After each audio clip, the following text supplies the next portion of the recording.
Hi, we're back. Roundtable episode 28. I'm going to remember the episodes. I went back to our YouTube channel to make sure I didn't screw it up for Tim. We're back with another regular roundtable, not top 100, just regular roundtable tonight. Brought back some favorites, still making up my mistake for Jake Marangoni. So Jake Marangoni is back for another episode, probably on another episode next month too. Feel really bad for leaving him off of Last One Standing, but Jake, how are you doing? I had to pay this punishment back to let you. Your ask was just to be on Roundtable, which is an easy ask, even though sometimes you bring movies that make me question if I like movies. And I still love it that I asked you if you wanted to use some of them on the top 100, and you could emphatically gave me a yeah, no thanks. I would rather not do that. So, how are you doing? And what'd you bring? No, I'm feeling good. Yeah, no, after the last month, I feel it's fun to keep doing this. I like it. I decided to do something I'd never done before, and that was pick a movie that I'd never seen. Took a bit of a blind choice and see how that's going to pay off. I picked Ari Folman's 2013 hybrid live-action animated film, The Congress, starring Robin Wright. Yeah, I had zero clue there was animation in this film, so my brain hurt at one point, but we'll talk about it. Mark will be here. Mark will be on the show. He is currently in a hotel, so I'm letting him get situated before he comes. He's not even in the call right now, if we're being honest. So next up, Scott, the other person that normally joins me on the show. Scott, what did you bring today, and how are you doing? I am good. Thank you for asking. It's been a little bit, I guess, since I've done one of these. I think the documentaries was the last one, which... That sounds right. Yeah, which was a great episode, by the way. If you haven't watched that one, go back and watch it. All really good movies that we reviewed on that. Go bring Kleenexes because you make Koho didn't show up, but he did actually bring The Thin Blue Line, which is a 5-star movie. So I guess I can't be too upset. F those kids. Yeah, but F those kids. All the trophy kids. No, I'm good. I brought a 2023 film. Yeah, that was what last year was. Called Theater Camp. It's one that I was surprised how much I enjoyed it when it came out, and a lot of people here hadn't seen it on this panel, so I wanted to throw it out there. I think a lot of us, or at least a few of us, had the same reason why we didn't see that movie. Yeah. But we'll talk about that. If I hadn't seen it before anyone, I would have probably felt the same as you all. I've never seen a 5-star movie faster declined by me ever in the history of movies. But we'll talk about it. Next up, Tim. Tim is got his full 12 hours of sleep. He is fully rested. Children sleeping through the night. He is living life. What'd you bring? And how are you doing? I'm doing all right. To be fair, she did sleep from 6 p.m. to like 5 a.m. last night. I just had to get up early to drive my parents to the airport. So she's actually sleeping really well. Right now, she's learned how to roll. So she's on her stomach like a fucking old. That's the first guest appearance from a baby on the round table. Yeah. No, I'm doing good otherwise, though. I was super hyped about this panel. I think this is a really fun group of people that I like talking to about movies. So this is going to be fun. And there were a lot of picks of movies that have been on my watch list or ones that sounded really interesting. So I was super excited. And I brought the 2017 indie film Brigsby Bear. And for the same reason as Scott kind of said, I really, really like it. And I'll get into that obviously later. And I looked at the Letterboxd and saw that a lot of you guys hadn't seen it. So I went for it. So, yeah. We'll talk about it, but I had thoughts going into this movie that we'll discuss. Next up, Dylan.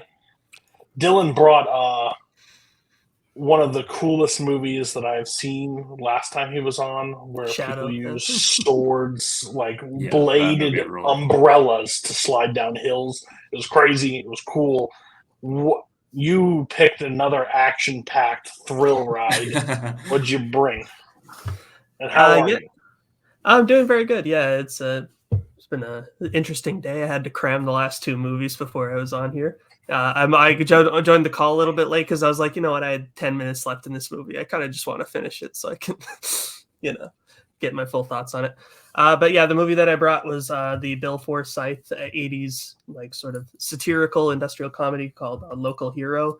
It's a film that I watched actually for the first time last year, and I gave it 4 stars. I don't often rewatch movies, but this one I just kind of like over time I was like, that really was, I think, a lot better than I gave it credit for. And for some reason, I really want to watch it again because it was very warm and pleasant. So I used this as an opportunity to do that.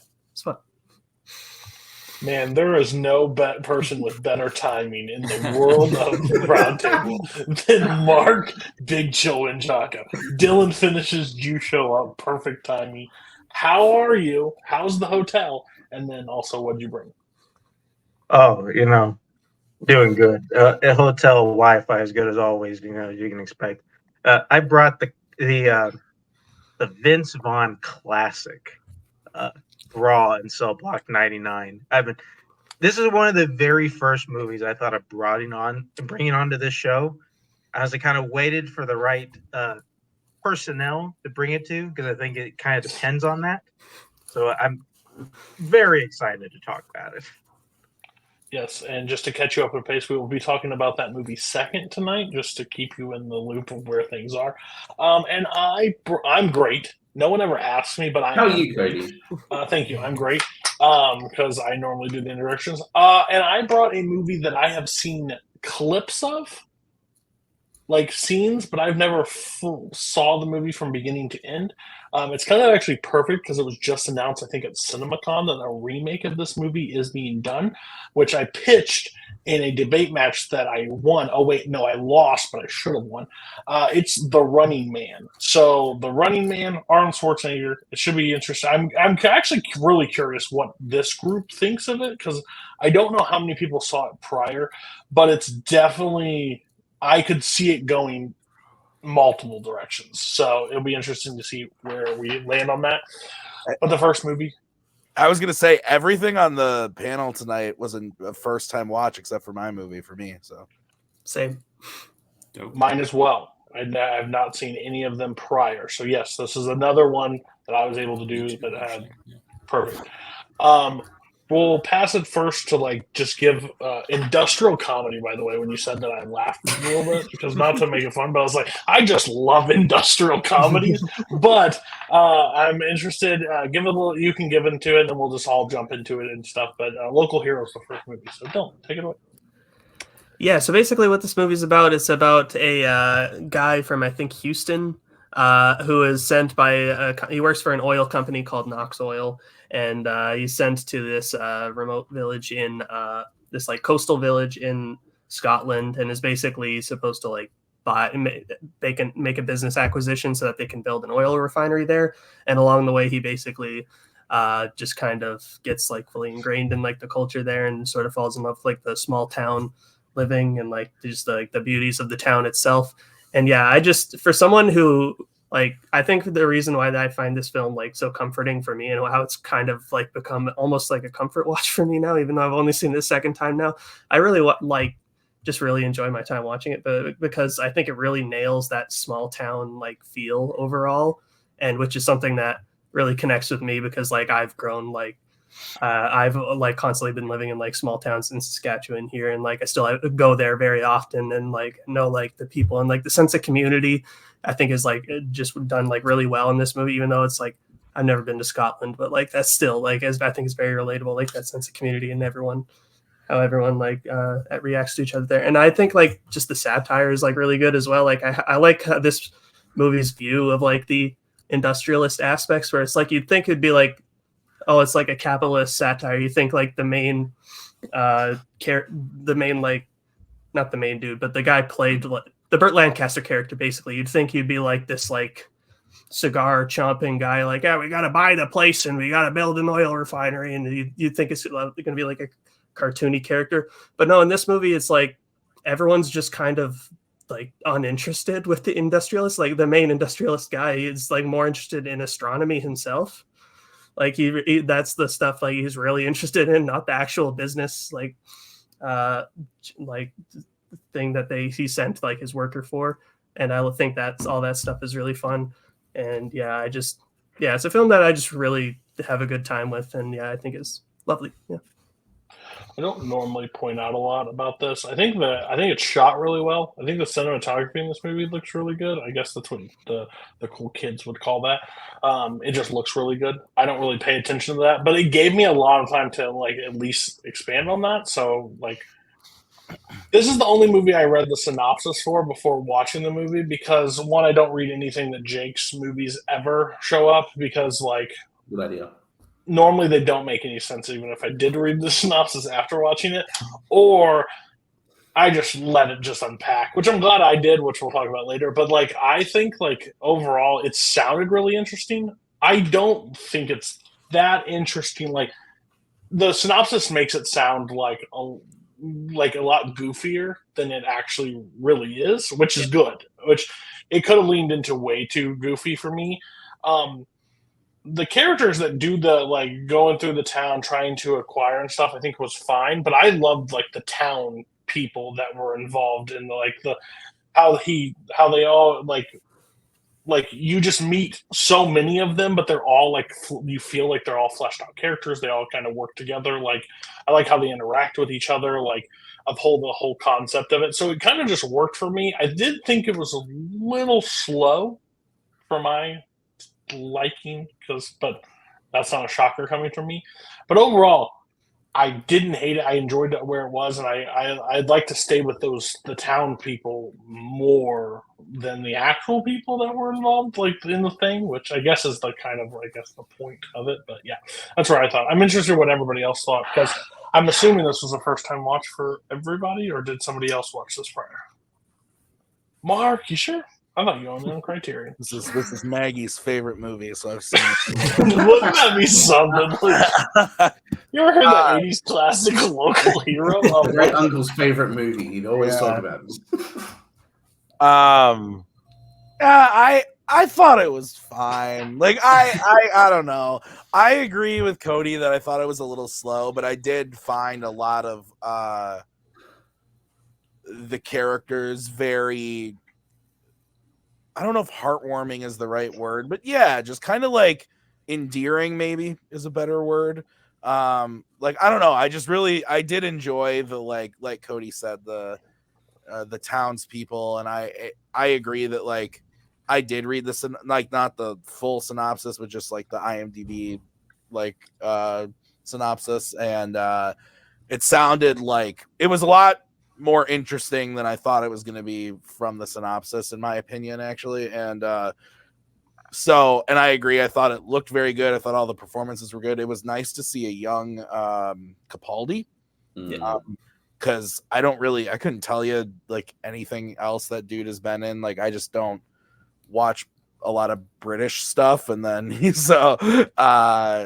was cool to see him, and I thought he was really, really good in the movie. But what's the name of the lead actor? The main Peter Riegert. Peter Riegert, yeah. I really liked him too. I thought he did a really great job. But honestly, like on the whole, I just felt very like this is a movie I will probably never watch again. But I'm glad I got to see it. And I thought that it did have very like I said before, endearing moments, but on the whole, it didn't like, I would say, totally work for me. Peter Capaldi is the same as Max von Sydow. I thought they've been 90 their entire life. Like they've never been young a day. Like they just always look like the oldest human beings ever. And I just never thought about him being young. And when I saw that, I'm like, he didn't drink out of he drank out of the cup for too long, and then all of a sudden it just hit after the 80s and he became ancient. So yeah. Everybody else, what did you guys think? I'm really glad there wasn't a whole lot of like cliche, like fish out of water humor. I think that's kind of what we're all saying about like the things that we're glad it was different from what the synopsis suggested. Because it wouldn't really have fit in because the movie is so like minor key, mild, like the entire time. I think when y'all are saying it's slow, I think maybe in the beginning it's a little bit slow. and then it did pick up for me, but I think it's just because everybody is so just sort of like mild mannered, maybe except for Burt Lancaster, but that's kind of a subplot, but that it can feel that way, but that wasn't necessarily a bad thing in my opinion. But yeah, no, another thing I think that contributes to it is like there's almost no music in the movie, and so I don't know, it has like a weird like effect sometimes where it's just like awkward almost, where like they're talking and then there's like a pause in the conversation and it's just like you're just sitting there. It was just, I don't know, it was just something I noticed. But no, I enjoyed the movie. I was definitely charmed and won over in the end. I agree. I think like the interaction with the townspeople was good. I thought it was going to go in a slightly different direction at one point because, the townspeople get together and they're like, we have to like not be too eager to, sell the town because, we want to drive the price up. And then Peter Riger's character obviously is there to like cut the deal. Like that's why he shows up in the first place. And I thought it was going to turn into this situation where it was like, oh, they were so not pushy about it that he ended up staying for too long and loving it so much. And now he doesn't want to sell it at all anymore. I mean, it kind of went that way, but I thought it was going to be like a little more of a punchline in the end. But instead, they sort of resolve it with Burt Lancaster's character. And I wasn't really sure about that character in the beginning. Like the first scene where they set him up, I was like, I don't know. It feels like it's going to be a distraction from the movie with like his whole adversarial thing that he has going on with this like other guy just insulting him. But it got funnier as the movie went on. I mean, when he was like painting on the window or whatever that he was doing, and then he calls in the snipers to like shoot him down. I thought that was pretty funny. And his like appearance and everything, where he's talking to the other guy the whole time, calling him the name of the main character, and doesn't realize for like 2 minutes that he's talking to the wrong guy. I thought that was a good bit. But yeah, it just kind of coasts along, and there's not really a whole lot of conflict, which again for me is not something that's necessarily a bad thing. And I just found it to be a pretty pleasant movie, like nothing transcendent for me. I know some people, like some of my friends, like love this movie. I couldn't quite get to that register, but like I was smiling, I had a good time with it. And I did like some of the stuff like the astronomy and all of that stuff, like the whole idea about like these people who are so caught up in this corporate world finding something that is like an escape for them and realizing, sort of what maybe they're missing out on, what they had maybe left behind in their past lives. And for Burt Lancaster, the whole astronomy thing being like his way to, get away from work and appreciate the beauty of the natural world sort of thing. So I like the movie. Not to cut off Jake or Mark from talking, but I'm curious, Dylan, how the hell do you find these kind of movies? So for this one, I watched it for the Criterion channel last year, and with I think the specific prompt was 1980s. So I was just looking through like the different 80s movies on Criterion channel, and this one sounded because like I was trying to like, that was the one thing. Like I always do this. I do the show every month, and I never ask that question, but like some of these, like how the hell do you discover this movie? Because like I was looking through like the director is not like, at least in this community, well known. Like I don't know, he's only done like 8 films or something, like a low number of films. So like not a lot of watches in this community. I don't think like Burt Lancaster, I guess you could consider like if you're going down a like boat, you played Boatman and he gave you Lancaster, like that would be the only person in the community I would see do that.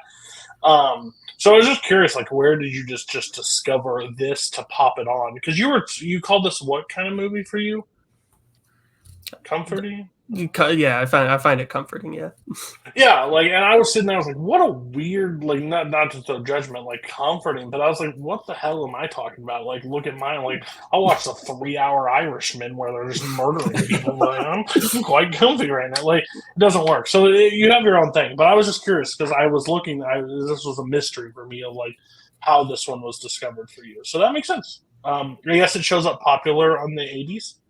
Like, yeah, it's in the Criterion collection. Is that where also? It's in the Criterion collection, and yeah, I was looking through to see if it had good ratings, and I know a lot of people like absolutely love this movie, and I figured it would be worth a shot. And yeah, it's kind of a cult classic. Like I heard of this movie a lot before I bought it on Vudu to watch it, and on like the banners on Vudu, they were having a huge like classic movie sale, and it literally had this movie as one of the 3 movies on the list of like. I just never heard of it. I had never heard of it either, and I thought that was like really funny that like I bought it before I like realized that. Then I was like, holy shit! I was like, that's it. Yeah, because I wouldn't consider myself like an 80s. Like I know all the top movies of the 80s, but like this would have to be lower. Sorry, it's TCM Classic Movies, and it's Mrs. Miniver, Local Hero, The Searchers are the 3 movies. That is a interesting. That's a great triple feature right there. What's the theory? Wow. It sounds like a roundtable episode. Yeah, that's 100% true. So yeah, Jake and Mark, go ahead. So I love it when I like don't know a filmmaker and of their filmography. Like when I just find out that there's an indie filmmaker who's been making these films that has a like critical reception and an audience of people who like them. When when Dylan put it in the chat, I had never heard of the movie. I even heard of Bill Forsyth. I was like, okay, this is a blind spot that I love that I didn't get to know until now. I am sort of in agreement with Tim and Cody. I did find it. I really wanted to try and like connect with the character of Mac. I just don't really have a sense of like. I just found him to sort of be at the behest of the situation and the events around him where, yeah, I get like he's sort of like he's been forced to do this, and then it's him sort of becoming enamored with the lifestyle of living in the countryside. But I just didn't really find much. I found him to be a bit of a wet blanket. But I really like it's what Tim was saying. I really like the moments of the movie. I like astronomy, and I really like just the moment with the meteor shower. I think is like probably my favorite moment from the movie, and just the fact that there's just something idyllic about just living in the countryside. And like I'm definitely not that kind of person. I really like city life. There's a lot of opportunities. I feel countryside is more when you get older and you don't really have much else to do. But that I do sort of like the transition of this guy sort of in getting to understand the people. And also this is partially my fault, but we're talking about reading the synopsis or like the plot, the plot summary. I horribly shouldn't have read the Letterboxd one because it makes it sound like it's going to be like a comedy, like wacky things are going to happen because it ends with like they want to go. Yeah, that's what I did. Things don't go as expected. Like, something's going to happen, something outlandish, which this is not that type of movie. No. I think Lancaster's really great. I'm a fan. I'm a big fan of Peter Capaldi from his work as Malcolm Tucker on Thick of It and In the Loop. I love him. It's got really good moments. I mean, the Aurora Borealis stuff, despite being absolutely ruined by The Simpsons, that was a really nice moment. And I like the ending. I think the ending's just like, even though it's not, it's bittersweet for this guy. It's like the point of the movie, and it's like when you go back, it's like the Lord of the Rings. I was just thinking about the Lord of the Rings in the sense of like it's the hobbits journeying out into Mount Doom and then coming back to their hometown and realizing that you're different. You're a different person fundamentally, and now everything doesn't feel the same. And so I sort of thought about that at the end, but. It's a movie I wish I loved. I like it and I appreciate it, but I couldn't like connect with it the same way a couple people here and in the community really like. Save the best for last. Get on it, Big Chill. All right. Hey, yeah, Aurora Borealis at this time of year. This part of the country. I was thinking that. fine. I mean, like listen, I got into watching this movie and I fell asleep like 20 minutes in. It wasn't a great start. I'll just say that. I think this movie is casted well because I mean the lead is the asshole from The Mask. Like I could believe, okay, this guy's the corporate guy, like who's good. Is that him? Is that why I Okay, that's Yeah, Yeah, it's he's in The the Mask. cop from The Mask. that's like, all right, Is yeah, he this the is the cop guy. in The Mask? Yeah, he's the cop. Yeah, okay. Like, yeah, he's the guy I would believe, like, is the corporate guy that would find himself in the small town aspect. I mean, the thing I did like from this is how everybody is kind of everybody is on board with selling the town. Like, there really isn't anybody like who's not on board. Like, townspeople are like, oh, we got to like talk him up so we get the right amount of money, and like it. Like where like the guy doesn't really want to be there all that much at the beginning, so he's trying to get this deal done, and then it kind of just turns out to be a big nothing to where like Burt Lancaster talks to the old guy. He's like, oh, we're gonna build a lab here, and like the guy just like wasted all his time there for like no reason.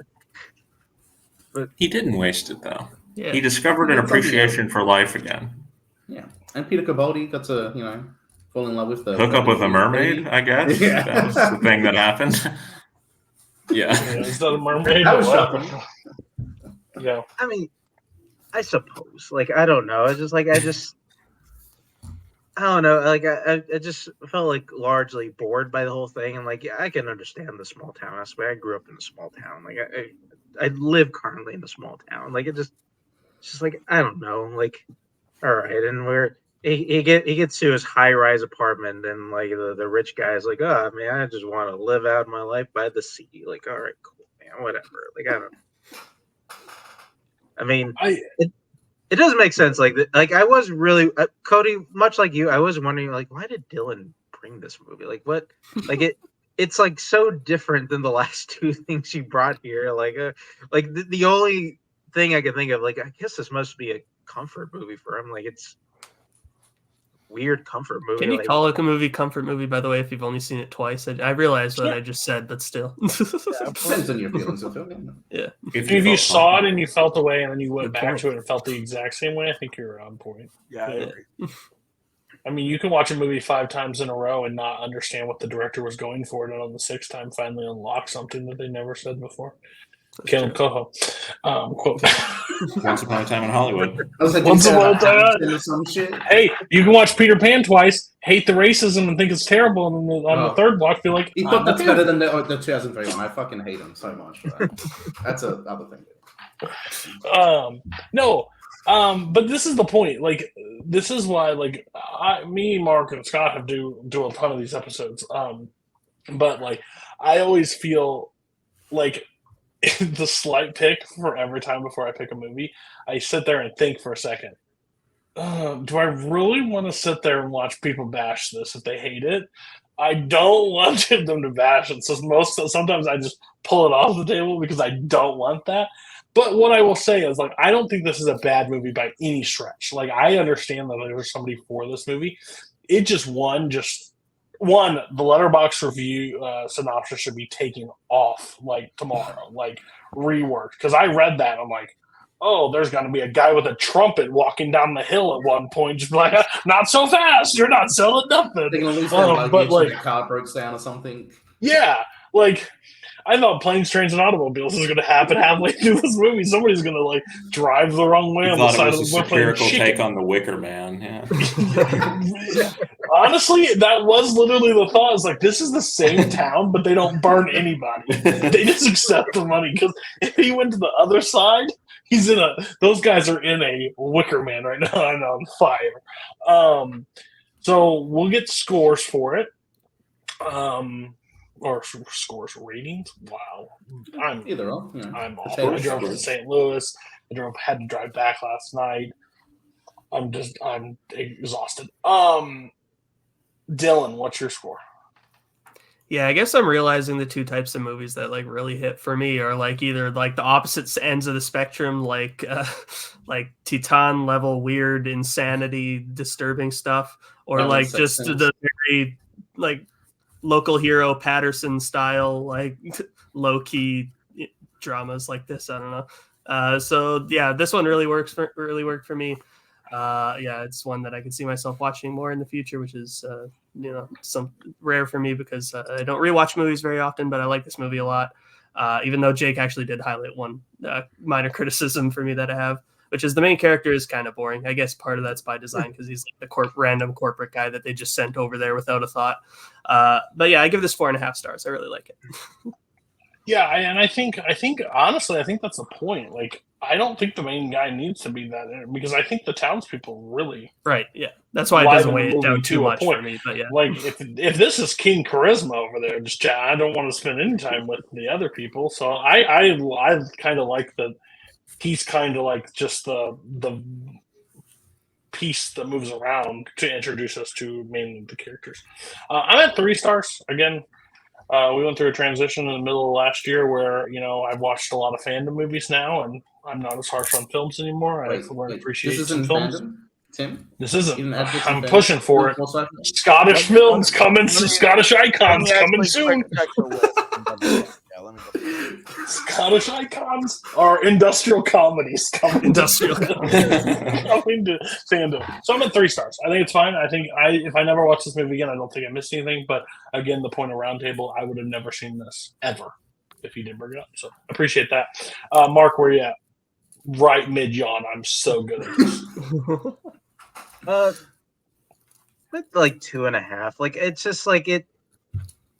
I don't hate it. Like I don't love it. It feel like we've mentioned it before. It's a movie I probably would.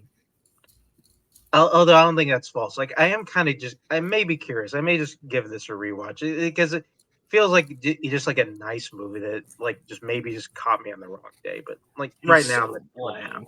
So lying. He'll probably just put it on to take a nap again. Scott, I give it 3.5. I liked it. But it's very clearly like a vibes movie, and I never just like fully locked into the vibes. So that's why it's not higher. Jake. I was thinking about 3 stars, but I think I don't want to. I feel like I sound a little bit more harsher than I really am. Like I really do like the small, sort of minimal, meditative sort of choice of the movie. I'm gonna give it 3.5 because I do like it, and I would be curious to see how it would. Go on if it would go up on a rewatch because now that I know what I'm getting myself into, I can sort of appreciate the smaller moments. So 3.5 stars. They're just giving so much BS across the board. 10. What's your rating? 3 stars.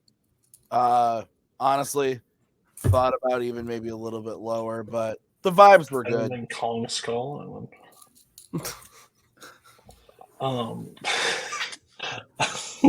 Okay, we're on the next movie. The only movie that's ever been vetoed off a Roundtable. Not really vetoed. It was picked. It was picked one time. Person had to drop out right after we picked.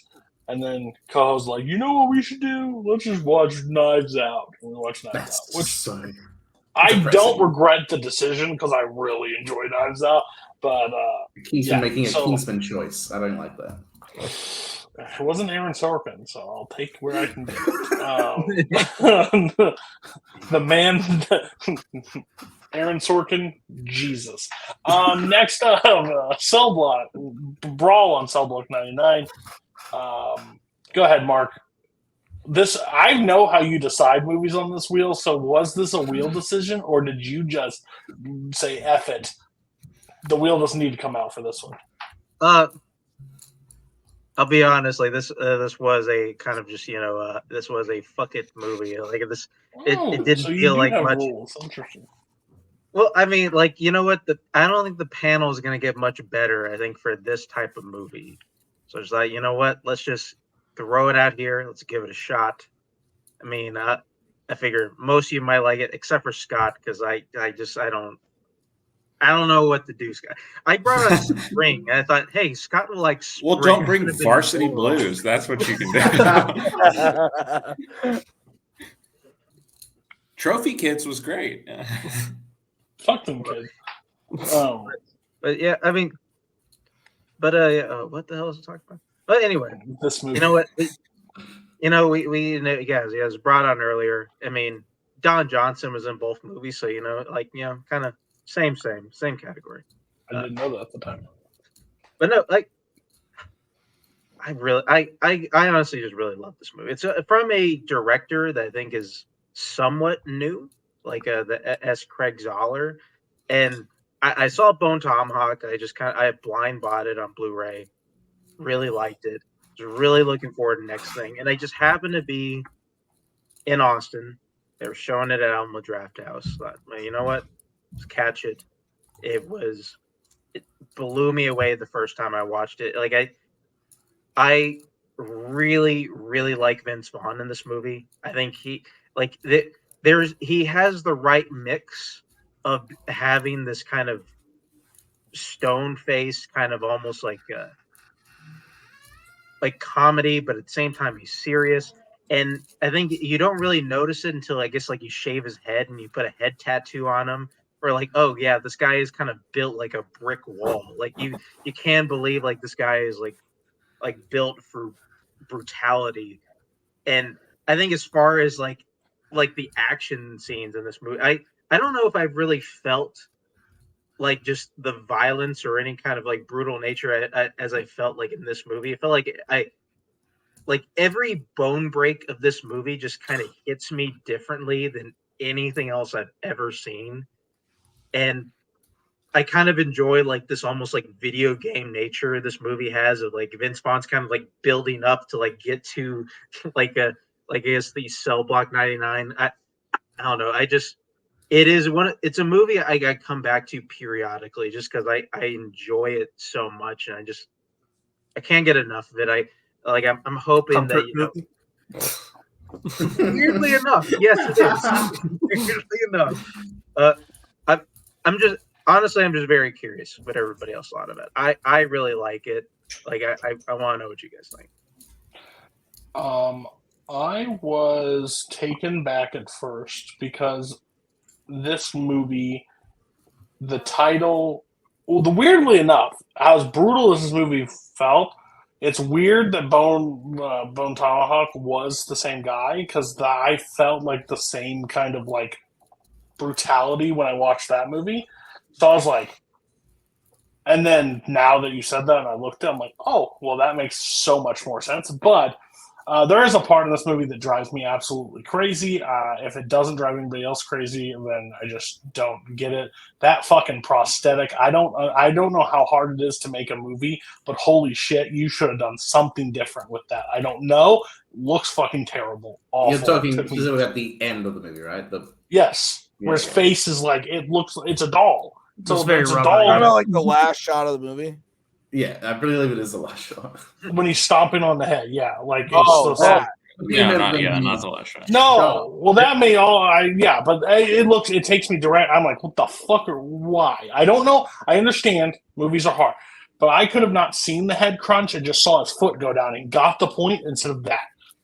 But I don't put Vince Vaughn and Brawl in the same thing. That doesn't make any sense to me when I look at it on paper. Like, that does not work. Those two don't go together. Surprisingly, this movie works really well. It's just stupid how well it works. It takes a while to get to the Brawl, which I understand. You want to set up this character. You want me to care about this character. You want me to have some sort of stuff. Overall, I just couldn't be fully I didn't fully need that much time to pass, to tell me he's got a family, all this stuff, make me care. I kind of want the Brawl. Can we fight? And then we fought a lot, and we were brutal a lot. So you passed the test. I enjoyed it, but it's a run time of a movie. I think this is with any movie though. If it's that much brutality over a time, you have to do something to keep it, or I'm just drained by the end of it. I don't want to watch a 12-round, a 20-round boxing match. That's a lot of just energy expended. So yeah, of a movie that I had no real like expectations for. Again, if you're gonna do a fight movie inside prisons, I think they just work. Like I haven't seen a lot that I don't like, so maybe it's a genre that needs to like I enjoyed it. But did everybody else see this movie prior or no? Or is this a fresh watch for a lot? This was Oh, fresh. this is sweet. Okay, the perfect movie to bring. So yeah, go for it. This is so weird. I saw like a 10-minute clip on Facebook one time that was just like, you know how, I don't know if this is the same for you Americans, but like sometimes Facebook will just post like, oh my God, have you seen this movie? This guy goes in jail and then has to beat up people. And it's just like, it's just a 10-minute it's just 10 minutes from the movie. And so like, no, we just fight about politics. I don't go on Facebook. I saw that and I was like, okay. And I'd heard of the movie. I knew Kirk, Bone Tomahawk. So I knew what the movie was and how brutal his films get. But I thought this movie was fantastic. I love this. This is a great movie. This is fun. I don't know how everyone views Vince Vaughn and his like comedies. I liked the certain ones. I think Dodgeball is like so funny. I hit or miss on Wedding Crashers, but he is just like, it's such an interesting character for him. And I watched his GQ interview afterwards, and he really like goes into like why he wanted to do the movie and how much he brought to the character, and he wanted to add something that you're not fully getting into, like that doesn't fully explore like the subtlety of the character and sort of like how he acts. I think that the fight scenes are handled very well. I love overly choreographed wuxia, everyone floating and fighting each other like the Charlie's Angel shit, but I really do like how super grounded the fights and how almost awkward. I'm just compliment. I like different types of action, but like I like the way it's handled in this movie. The way it's almost awkward. The way they're just fighting each other. It's all punches, which I think was really. I was entertained as hell watching that. I was gonna say I really like the opening as well. Just when he finds out that his wife is cheating or had an affair with him, and he's like, "Okay, just go inside. Let me just get all my anger out," and just destroys her car. Literally grabs the hood off. Like I was just like, yeah, I can see what this character. I get a hint of what the character, his past and his sort of his rage, which I think is handled well. I think Vaughn's great. I love his accent. They call him a hillbilly many times throughout the movie. It's just it elicited so many reactions from me whether it's a bone being broken, an arm being broken, or a guy's face literally dragged across concrete. Hint. That was really brutal. But also, I disagree with Cody with the heads at the very end. I think, listen, I will take something that's real over something that's CG. And especially for a movie like this, I would rather it look like a dummy head than it look like a computer-generated head. That's not what I'm saying. Do not put that on me. I'm saying what's the difference of showing a different angle than showing that crush that way when you know it's fake? Like there's a different way to shoot that where it doesn't look as fake. I'm saying I don't want a CGI head that just explodes on the ground, but like his foot stomping and then fragments all over it of whatever, it could have done the exact same effect. Then like, why is that man stomping on a mannequin's head? Like, why is that a dummy's head? Like, that's silly. Like, that's just a bad placement. Like, I'm not asking for CGI. I'm just saying that shot ruins your brutality when you're in there the entire movie with bones cracking and stuff, and you're like, oh, that's possibly believable, and that ain't the head. Like, that ain't real. It's still like shocking to me, even if it is fake, quote unquote fake. I do like that. It is shocking to see something that looks like a head get fucking crushed. On the head topic, I'm with Jake, and I'll get into it. But the minute this movie ended, I went on Amazon and bought the Blu-rays for Bone Tomahawk and Dragons Off Concrete. And yeah, so I had been wanting to see this for a really long time, and so when it was picked, I actually bought the Blu-ray for it and was like, I'll have time to watch it. I've been wanting to see it. I remember when it came out, and everyone was talking about it. Tyler Butler, dear friend of mine, loves this movie, loves this director. So I haven't seen Bone Tomahawk or Dragged Across Concrete, but yeah, I really, really liked this, like, a lot. I watched it with the intention of like, okay, I'll maybe get like an hour into this and then I'll finish it the next day. And I was like immediately hooked, like bone down, just like in it. I don't know what it was about that night, but and about the movie, but I was just like so locked in from the beginning. To what Jake said about like, you get to know the character very well, even in the opening.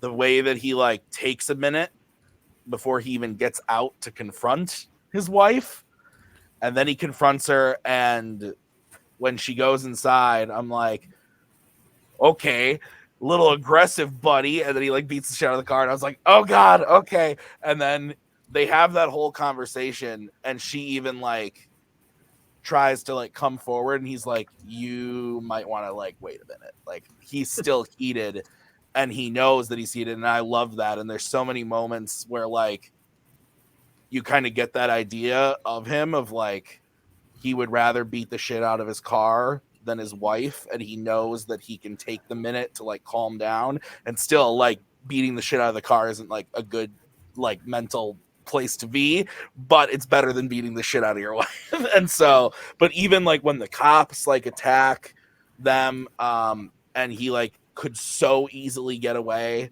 and he knows it's gonna fucking like mess shit up if he like goes, and he like, I think the cop that's talking to him like in the interrogation room or whatever you want to call it even says like, no cops died like because you like intervened, like you clearly know what you're like, you have a good head on you or whatever. So all this to say, I thought the character was really good, and I thought Vaughn was really good, and I liked, I get where Cody's coming from, where he said like it takes a while to get there, and also like once like things start, like you kind of really want to get like keep it going so that you don't like have like lows and stuff. But I thought it was pretty perfectly paced, where like I actually paused it like 90 minutes in to use the bathroom, and it was right before the first fight, like after he talked to old German man, why can't I think of his name?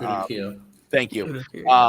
And I came back and I'm like, wow, there's only like an hour left of this, not even like 45 minutes or whatever. Like, there's a lot that would hypothetically need to happen. And then he like snaps the arm, and I was like, holy shit. And then all the stuff you guys said at the end in the final fight, and just the brutality of it all was like, I don't know. I was locked in. I thought the story was great. The acting was great. I really, really liked it. Like, was shocked how much I loved it. And I even told Maggie the next day, I was like, I want you to see this movie so bad because I'm excited. Like, it was the first time in a long time where I saw something new, and I was so excited. I was like, I want to talk about it. And I was like explaining like Seeds to her though, and I was like, but you're not gonna be able to handle that. You're not gonna like that. And like, this is how it's not gonna like that. So but it's great, and I've been told that Bone Tomahawk is also great. Like I said, I haven't seen it, so I don't want to talk about spoilers for that or anything. But and my friend Tyler, you guys know Tyler, he loves Dragged Across Concrete. He thinks that one's great too. So yeah, great shit. I loved it. Not a lot of fake heads in Bone Tomahawk, if we're being transparent. That's fair. Yeah. Oh well, I do want to add to that I get where Cody's coming from. Like, when things look overly fake, it usually does take me out of movies, whether it's CGI, practical, whatever. But I think what Jake tagged on at the end there of like, I was so locked into the story and so like in the moment that while it was happening, I didn't even know. Like, Cody, you're telling me that it looked fake.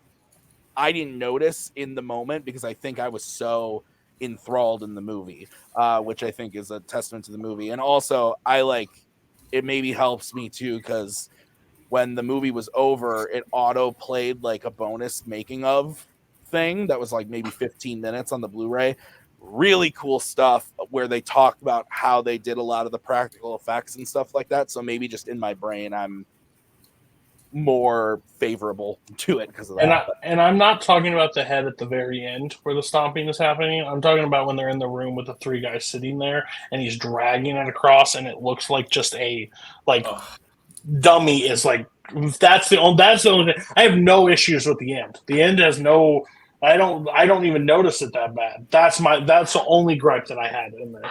So I'm not saying like picking it apart saying that was just like I thought was the one thing. But if you're loving it that much and you didn't see it, like that's totally fair. But I saw it, I was just like, yeah. Anybody else see that? Like that's a fake baby. Like American Sniper. Like, that's a fake baby. Like, that's me. And I was like, that's a dummy. That ain't real.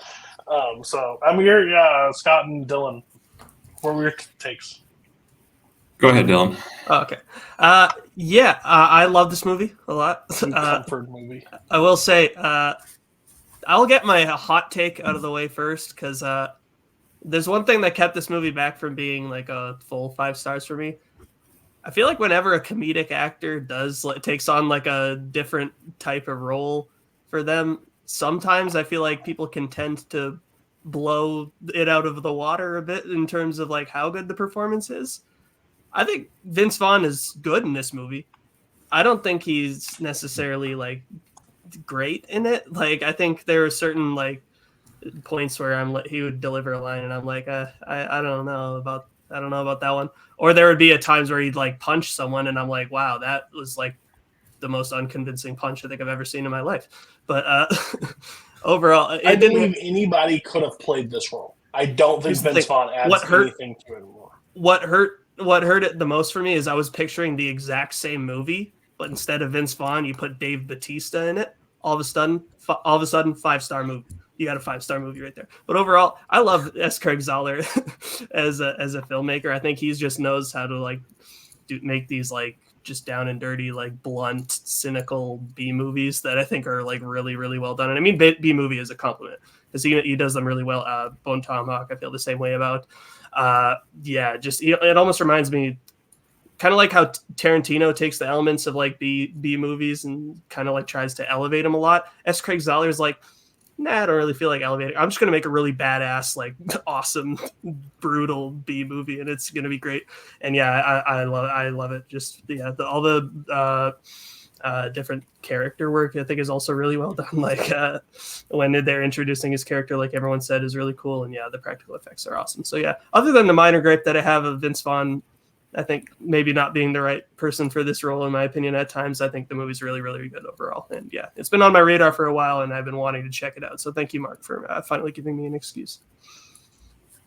Good job, Mark. Yeah, Mark, you did it. This was really good. I enjoyed it. And it was a surprise to me because, I think as other people have said, you get a certain impression when you see the title and Vince Vaughn maybe even, and I liked the slow burn aspect of it. Like it is almost more like a film noir in the beginning, like when he's just sort of we see the setup of his character and him just kind of figuring out how exactly he's going to get out of this situation and having to burrow deeper and deeper until he thinks he can get out of the situation. And Vince Vaughn, I think he is really good. He gives this impression of like always being in control, which really works in some moments. And then it really works also because you find out that like he's not. And I think it's like a good twist in the movie when you find out that like the dude that he's been sent down to the solitary, the hole, whatever, Don Johnson's place to kill is not there. Is probably not even like a real guy. And that's like just a great sort of dark twist when you realize you think he's in control the whole time. You think, okay, this is going to work out for him because he knows what he has to do and he's going to do it. And you realize, no, they've controlled him every step of the way. They wanted this for him. They wanted him to end up here. And now he's down here in the worst place he could possibly be. And, the other dudes are waiting to kill him. So I thought that was a great sort of gut punch at the end because it is a very nihilistic movie, obviously, and so I thought that it stayed consistent in that way. But yeah, just enjoyed the slow burn character building aspects of it. Like I was never bored. Maybe there's a little bit of that when like there's a lot of him like being booked into the prison.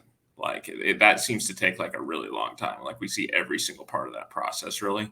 But other than that, I thought, you know, the runtime didn't really phase me too much. And yeah, the fight stuff is really well done. It felt really realistic, which I think is what everyone else has said.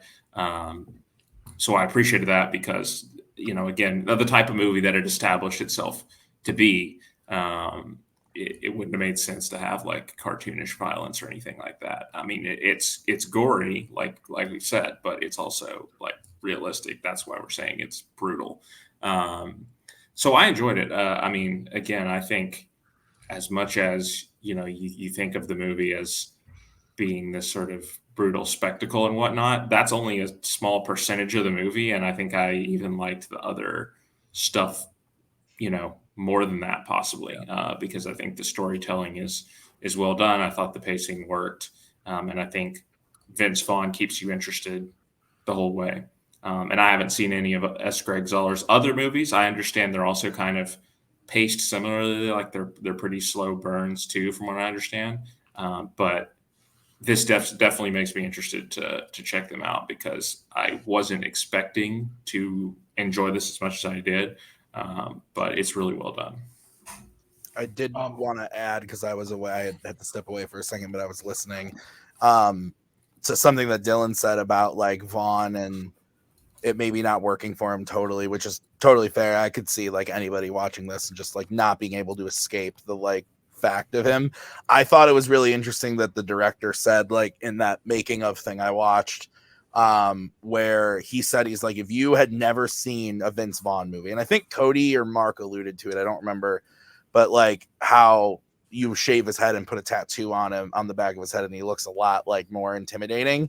And the director kind of said that too, of like, if you were just walking down the street and you just saw Vince Vaughn and like didn't know who he was and didn't know that he was known for being in like these big comedy movies, he is built like a beast. I mean, he's a huge guy. Yeah, he's a huge guy. And so that was what kind of like inspired him to like cast him in the role, which I thought was like really interesting. Like whether or not it like totally worked for everybody is one thing, but also I did make a note that the most underrated moment of this whole movie is there's a scene where they like have to cancel the horrible abortion thing they were gonna do with the snipping the limbs and stuff, and the guy goes in there and he's like, there's been a change of plans, and the abortionist looks sad as fuck. He's so just like, oh, damn, he looks pissed that he doesn't get to go in there and do this, and then he gets gunned down by the out loud. So, he was so bummed in the car, like right in the car. He's like so disappointed. Yeah, ruined his whole day. It was such a little thing that was so good. I also like as he gets deeper into his climb, like to Zobot, of how the difference of the prisons, where it's like starts with light to goes to like basically the darkest, grimmiest, grossest place possible. So I think that was a great creative choice that they made. To add to that, I love the way the cells get worse. Like when you see his first cell, it's just like, okay, this looks like a shithole. Like, you know, the sink and the toilet at the same place, small bed. It's just like, oh, this looks terrible. I couldn't do this. And then it gets even worse. The fucking toilet's plugged up and just filled with shit. It looks terrible. The glass all over the and floor. then the third one in cell block 99 is just glass just everywhere on the floor. I don't even think, doesn't he crush the guy? I can't remember the guy's name, but the whatever his name is at the end. Does he crush him in the toilet? Like decapitates his head off? It's just I think that was like there's no toilet. It's just a hole. Like it's just like an absolute shithole. The one other thing I was going to say, and maybe someone will correct me, but isn't the first shot of Vince Vaughn of I can't remember his character's name. That's so bad. The first time you see him, it's the back of his head with the tattoo, with the cross tattoo. I think that's a really great like just introduction of just like, okay, what is this guy? We obviously know he has a religious history, but what is it about this guy? And then you see it's Vince Vaughn. He looks like a tank. I thought that was a really great way to introduce the character. All right, so we're gonna get scores. Mark, what's your rating? I feel like over time, it maybe evolve into one of these 5 stars for me. For right now, it's a 4.5 star. I love this movie to death. It really is. It really is one of the.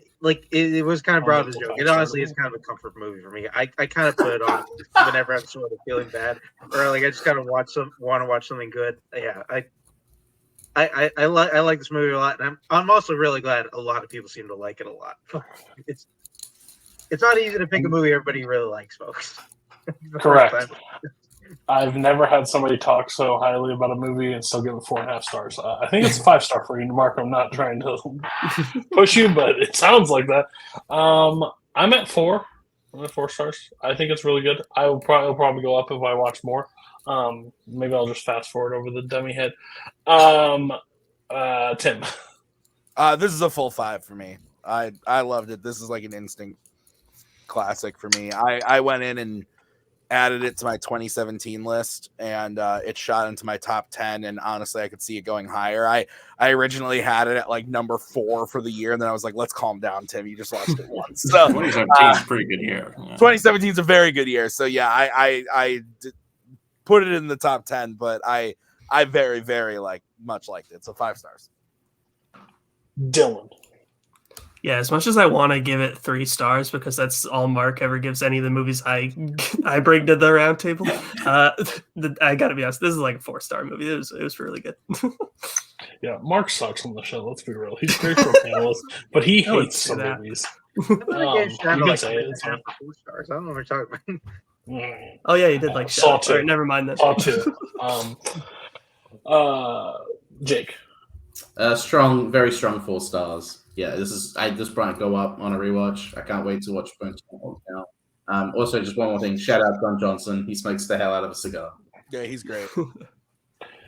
Next up, the movie that the King's. I give it 4 stars. Yeah. Oh, you give it 4 stars. Sorry. I don't know what I thought you were going around. Like he already said congratulations to you, Mark. I assumed it was higher. I just didn't put that in the head.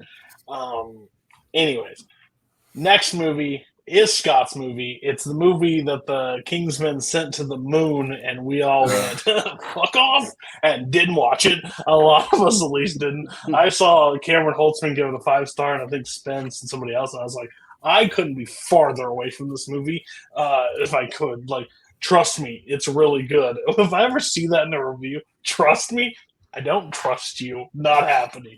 So, yeah, so Theater Camp. I put it in the middle because I don't overall think it's a bad film, but I put it here because I think it could come up with the most conversation from it. So that's why I put it. Scott, what was your thought process? Yeah, so I watched this way back at the start of last year at Sundance when they were for their virtual program. This was one that I chose to rent, but just because I was curious about some of the people involved with this. I'm notoriously sort of anti-comedy, but I think there's a group of younger performers who are coming up now in the comedy film world that I am, have enjoyed everything that they're doing. There's kind of this extended universe that's going on, connecting all of them that like starts with Booksmart, and you have like Shiva Baby and Bottoms and this movie. Bodies. Yeah, Bodies also because of Rachel Sennett. But yeah, and I enjoy all of them. And so I was curious about this movie for that reason. Obviously it's like Molly Gordon directed it. Molly Gordon co-directed it, co-wrote it. Ben Platt co-wrote it. Noah Galvin co-wrote it. So like they're all involved, not just acting in the movie, but making it. And it's a mockumentary. It's about these counselors and campers at a theater camp for young middle and high schoolers, and I think Adirondack Mountains, maybe it's in like upstate New York type area. and the founder of the camp, who's played by Amy Sedaris, grows ill and has to go to the hospital, and so they need somebody to come in and run the camp for the summer, and they bring her son, who is Jimmy Tatro, and he knows nothing about theater. He's like a social media influencer, or he thinks he is, and he has to try and put on the theater camp, knowing nothing. And of course, people like Ben Platt, Molly Gordon, Iowa Daybury, they're all like the counselors of the camp. What's going on? What is? I don't know. Somebody was beatboxing there, but but it's a mockumentary, and it just kind of follows them over the course of the summer, building up to this final performance where they're going to perform a musical written by Ben Platt and Molly Gordon's characters that is about the life of Joan. That's Amy Sedaris' character, the founder of the camp. Yes. And I just thought, watching this movie, I thought it was one of the funniest movies that I had seen in a long time. And I think that, so many comedies are focused on like the scenes are built around like one or two jokes. And it's like, really relying on like these big punchlines to make you laugh. And I feel like this is what I wish more comedies would be, which is like you get a lot of funny people, you put them in front of the camera, and then you just say, all right, make us laugh, right? Like you get the sense that like a lot of this movie was improv. And I appreciate that aspect of it because I think that's just funnier to me than scripted jokes. Because you just got to rely on funny people sometimes to be funny. And I think, Jimmy Tatro is hilarious in this movie. Like it's his same shtick. If you've seen American Vandal, if you've seen other stuff that he's done, it's the same character that he always plays, but it's great. And he actually has some emotional resonance in this role too, because of sort of what happens with his character in the third act. But everybody is really funny. There's so many funny lines. And it's also kind of wins you over emotionally in the end. I think they absolutely nail the landing with the Joan Still musical. The songs, like the performances by the kids, the way that all the storylines wrap up in this scene. They could not, I feel like, have wrapped this movie up more perfectly. And it's a quick watch. It's just super funny. It's one that I've already seen like 3 or 4 times because it's just so easy to pop on, show to friends. And there's just multiple scenes that just make me laugh just thinking about them, like the dinner theater scene where they're serving like the Rotary Club and they give them all Vietnam flashbacks is one of the funniest things. We make characters and do accents. Yeah, but anyway, I'll stop talking now because I want to see what everyone else thought. Does Cody go or anybody can go? Okay, I'll go. Because I think I'm gonna shock the world and disappoint people. I didn't love this that much, actually. There were a lot of laugh out loud moments, and I watched it with Maggie last night. I actually laughed out loud a lot at individual scenes, but the whole thing didn't quite connect for me. I don't know. Like I didn't know it was mockumentary going into it. So once it got into that, I thought it was going to be, and I think not to like speak for Scott, but I did read a couple of Scott's reviews afterwards where he said it's like the spirit of Christopher Guest is really here. And I feel like that's very true. Cause I do like a lot of like A Mighty Wind and Best in Show. Like I like those movies. So it definitely has a lot of those vibes, but I don't know. Like there was the overarching like beef at the end between like Amos and is it Molly's the Rebecca Diane. Rebecca, yeah. Didn't like totally work for me. Like it was very I could see it coming kind of from a mile away. And actually, like I agree where I said to Maggie when the movie ended, I thought it was very average the whole movie, but the last like 20 to 30 minutes really clicked. Like I thought the Joan Still performance and everything was really, really good. I loved the joke at the end with like the lady sits up and it's The not wrong hospital. Yeah, I thought that. And then she's like, I don't remember if that was a post-credit scene or if it was like right at the before the It was credits. like where- mid credits. yeah, where she's like, I just saw a whole play about your life. Like, Yeah.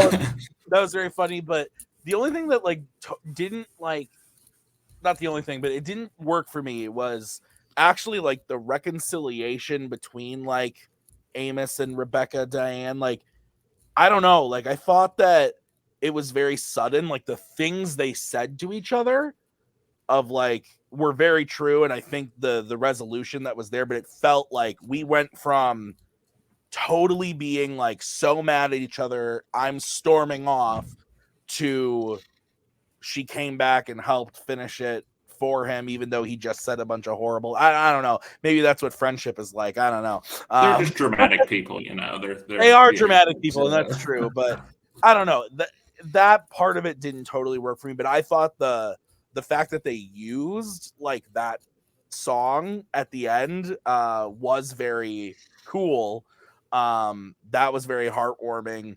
And the whole ending, like saving the camp type of thing. And I thought the joke with like what was it? It was Tim, right? The random like Airbnb beer or whatever that made a sizable donation. Like that whole thing, I thought was very funny. So it might just need a rewatch, but it definitely to me was like there are a lot of funny moments. I thought that Ben Platt and Molly Gordon were very funny in the movie. And I really like, I can't say her name, so I'm not even going to try. Io. Yeah. She's great, and I loved her bit in it. And so I thought, like, all of the individual pieces I like. It just didn't totally coalesce for me. But I could see this being one that I watch again, like, in a couple years and being like, what the fuck was I talking about? Like, and then I call Scott, and I'm like, Scott, please forgive me. And he's like, who is this? I'll forgive you. So I could see that happening, but yeah. So I don't know if I'm in the minority or not, but that's how I felt. Yes, I guess I'll go next because I kind of feel very similarly to Tim. I'll say I didn't dislike this by any means. I thought it was a good movie. Maybe a part of it's a disconnect because I don't know shit about musical theater. It's not really one of my interests. So I guess maybe that's part of it, but not really because I could still connect to movies that are about topics that I'm not interested in.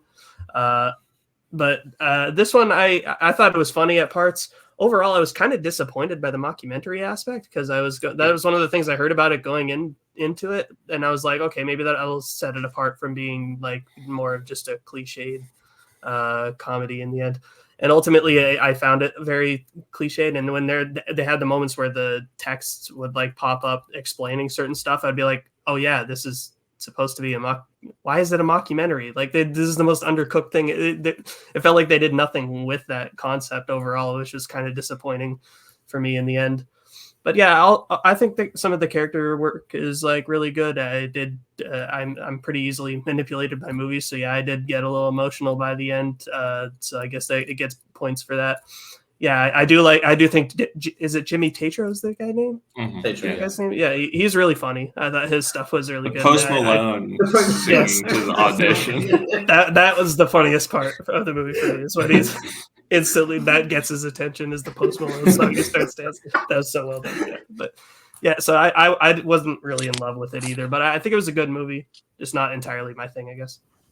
So this was the only film that I had already seen. This was my only rewatch for this panel panel of films. Tim brings up a very good point. How he feels if he rewatched the film, how he'd feel about the film and the comedy. I'm in that situation of I saw it in cinema. I thought it was funny. I liked it. I didn't get the full sort of enjoyment. I didn't like love the movie. I liked it and chuckled many times throughout the film, but didn't love the comedy per se. And then rewatching it this week, I like fully got into the comedy. Now that I know what I was expecting, it just fully connected with me, and I had such a good time watching this movie. And honestly, I like laughed so much. And even what Scott was saying, like this is a new group of young actors that I'm like have really connected with and really like. I'm watching their films. It starts with Booksmart and it's come to this and Bottoms, and yeah, I'm like a big stan of Molly Gordon and Aya DeBerry and Rachel Sennett, my future wife. If you're listening, call me. But it's I do agree with the documentary side. Like that is definitely like my biggest flaw is that it could have been explored more. There could have been something added, like the Adam what's his name? The guy that did Blackbird and he makes Mark something. I don't know. I know exactly what you're talking Johnston about. or Johnson, whatever. Mark, Johnson? Matthew Johnson. Matthew Johnson, that's it. Yeah. He Blackberry, has made yeah. Blackberry. Did I say Blackbird? I meant Blackberry. I think you did. Yeah. Matt Johnson idiot. is the guy's name. I'm dumb. He's made documentary-esque films with that really go more into the style of it. And I think if that was more incorporated with Theater Camp, I would have given this like an easy 5 stars, honestly. But like we're talking about just like certain actors and characters who are in the movie. Rebecca Diane's just whole like spiritual charlatan shit I think is really funny. The way she's supposed to like manifest Joan to Jimmy Tatro at the end.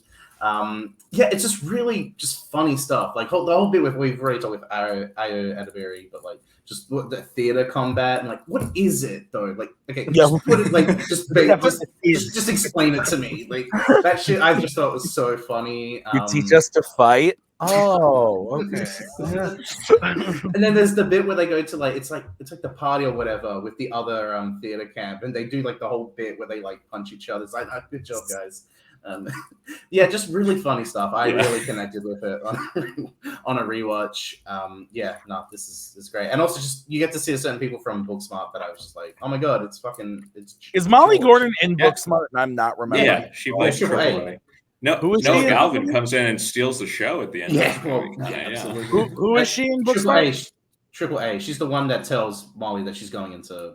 She picks up Molly at the end of the movie in her car. Oh, that's right. Yeah. Okay, yeah. I've only seen Booksmart once, so I was like, please rewatch it. So I loved it. So I like this movie. I was really upset when all the Kingsmen put 5 stars on this movie.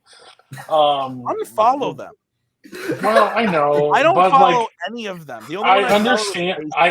Tim, I understand that, but I have to hold people accountable for their mistakes. So, I don't, but I do. You'll live a happier life. I promise you. I will. I've waited 33 years. Never going to happen. Anyways, here we go. I grew up and did musical theater and like drama for my entire life growing up, so I was really excited for this. This movie hits like all the kids that I hated during the process, so that really worked for me because like I hate like Holtzman and stuff. I could see. I really hate like I hate Holtzman. I'm gonna put that out there. Call me. I'll tell you exactly what I feel. But like I could see them being some like the Glenn Platt character, like 2 people and like how they act and like think they're entitled. Like that's the group that. So. I don't like. Why would you ever do something that doesn't involve me or is not thinking of me? Yes. I hate mockumentaries. I just hate them. Like, this is not a shocker to anybody. It's just another way to do a spoof like thing. Like you can call them. It's just I don't like that comedy. It doesn't really work for me. It was a lot of stuff that I grew up with, and like even when I got done in high school and I went back and like helped shows and stuff. Like the audition process, that Better Now thing was killing me. Like, because like even with Ben Platt, you're not getting feedback, so don't let that go to your head like at all. Like it was like so true. It's like you know anymore, like a song because he like pops up and starts dancing. By far the best. The comedy doesn't fully work for me because I don't find all those people that funny. And when you said improvise. Like, I can see that working for some. But again, the premise of the movie doesn't work for me. So it doesn't really matter how the comedy is going to work because I don't really like a mockumentary feel. Like a fake documentary. So, like, with that, it just doesn't... Like, when the jokes are not landing, I don't like the concept. It's going to be a little rough for me. But there was so much, like, behind, like, inside baseball that works. So I'm so conflicted on this movie because... all the stereotypes and everything that they feature and everything, if you've ever done a show in any of that level of growing up, you feel it across the board. Like, you get the jokes, you get the characters, you get like how there's that over the top person that you just can't stand in the group, and like the person that thinks they're boss. So those all work for me. So it's I think maybe watching it again will help me. But I'm so 50-50 on this movie, whether I like it or hate it, because I just don't like how it, like, because like, I think you like it, but you just hate all of the people. yeah, I think that's actually true. I think that's very true, because I hate like so many people involved in the movie, and I think that's the point. They're making fun of them too. Yeah, right. Absolutely. So that makes sense, but it was still like, it was a quick watch. There's not hate, but like, again, doing it for so long, it was so funny to me. Like, on certain elements, like, yes, absolutely. Like, when the costume designer like shows up and like, we're not doing this anymore because someone's a snitch, and then they called the girl out, the girl like, it was so like on point. And then the two like singing to the like announcing the musicals that they are doing, and then like it comes across, it has not been written yet. Like, and I was like, okay, that makes sense. So there are parts. I think it will get better over time, but I can definitely see why some group really likes this movie. Mark, one second. At the end of the movie, Maggie turns to me and she goes, "Ellie's never going to one of these fucking camps." She's like, she's never going to any camp where she has to be there for like an extended period of time like that. No way, it's not happening. All right, Mark, how did this one do for you? You know, I know the video store doesn't really do this anymore, but I feel like at this point, cancel. We can make a shirt. I feel like you can make a shirt just my face on it, saying I don't like musicals. So like every time, like one of these types of movies brought up, like I feel like I have to bring it up. I don't like musicals. However, I do like this movie quite a bit.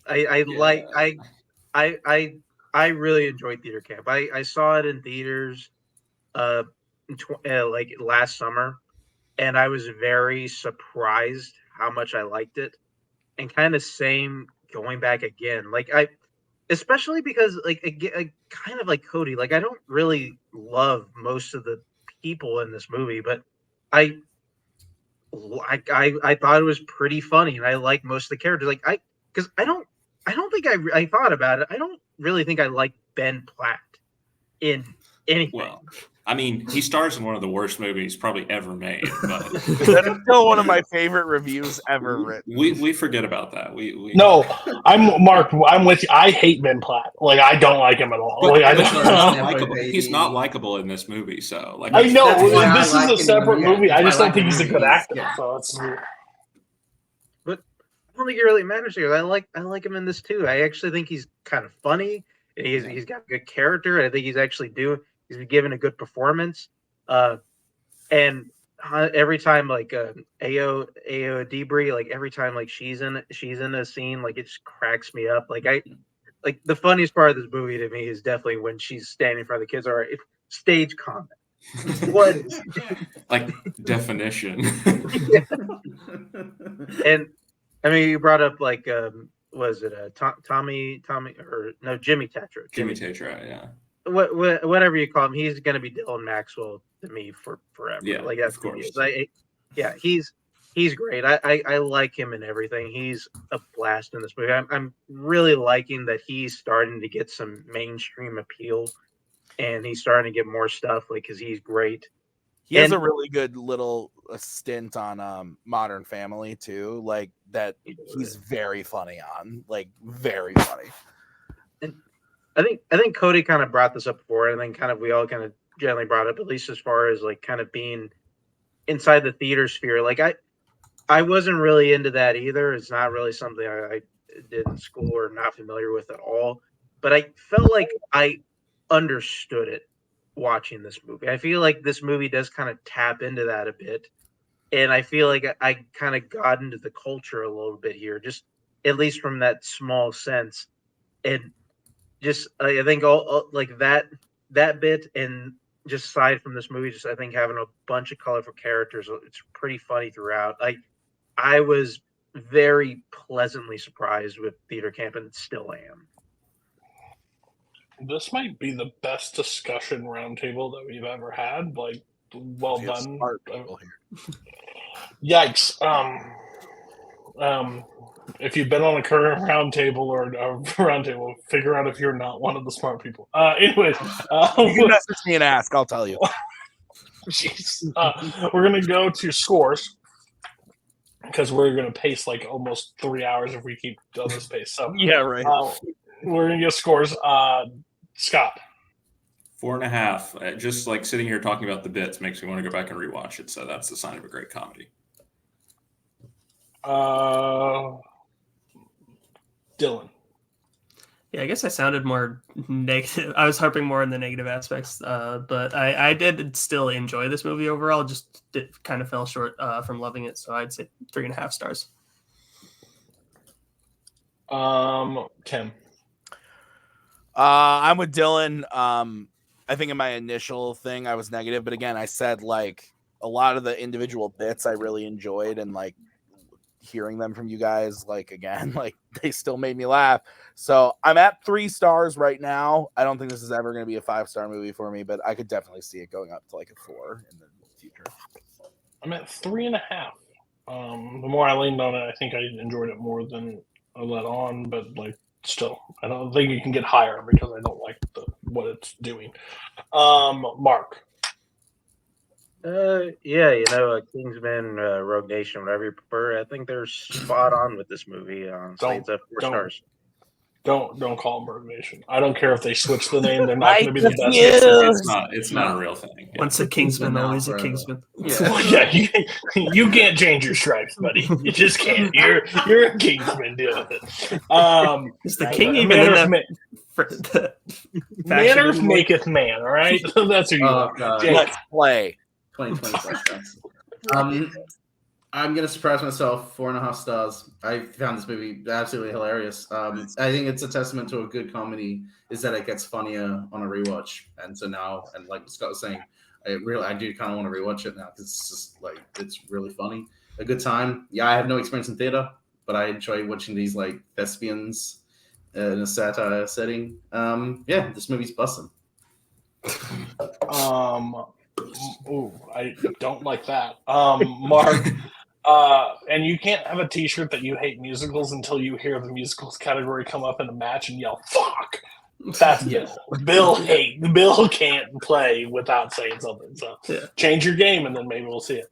All right, so we're not going to speed up, but I'm going to try to hold to the 20-minute rule on this. So let's talk fast on our things. Running Man. I once pitched, I think, this remake because I think reality, even like when this was made, I don't even think they knew how big like reality TV and stuff was going to be like in the future. And I just think it's like a perfect way for a remake. So it makes perfect sense that they're doing the remake. But I've always seen clips of this movie. I've always seen like different parts, and I'm kind of a sucker for like a cheesy Arnold like action movie. So it kind of had both recipes that kind of just I was really excited for. Basically, like, and it's by like 2017, which I think was funny. Like, it's like set in that time zone, and like we're past that now. But like, I know this is how we're going to handle criminals in this time. So this guy doesn't kill a bunch of people, innocent people, so they're going to like convict him and do all that stuff. I enjoyed it a lot more. Like, it's definitely cheesy. It definitely has that 80s feel to it, 80s cheese feel.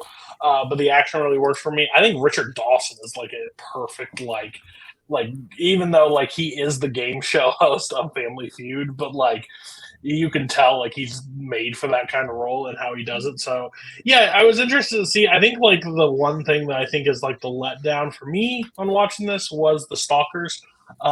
They're definitely like of the 80s and like trying to do their best. Like some of them, are cool. Yeah, the American Gladiators. Some of them are interesting to an extent, like to the thing, but then there's a lot that are just like, that's a choice. Like, well, I'll just say Domino. Wow, like that. Hey, that is he's the MVP. that is terrible. Like that is just terrible.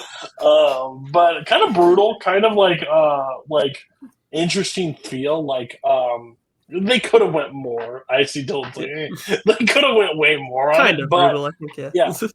So yeah, I'm interested to see what everybody feels because like I didn't see a lot of people have logged this, and yeah. So take it away.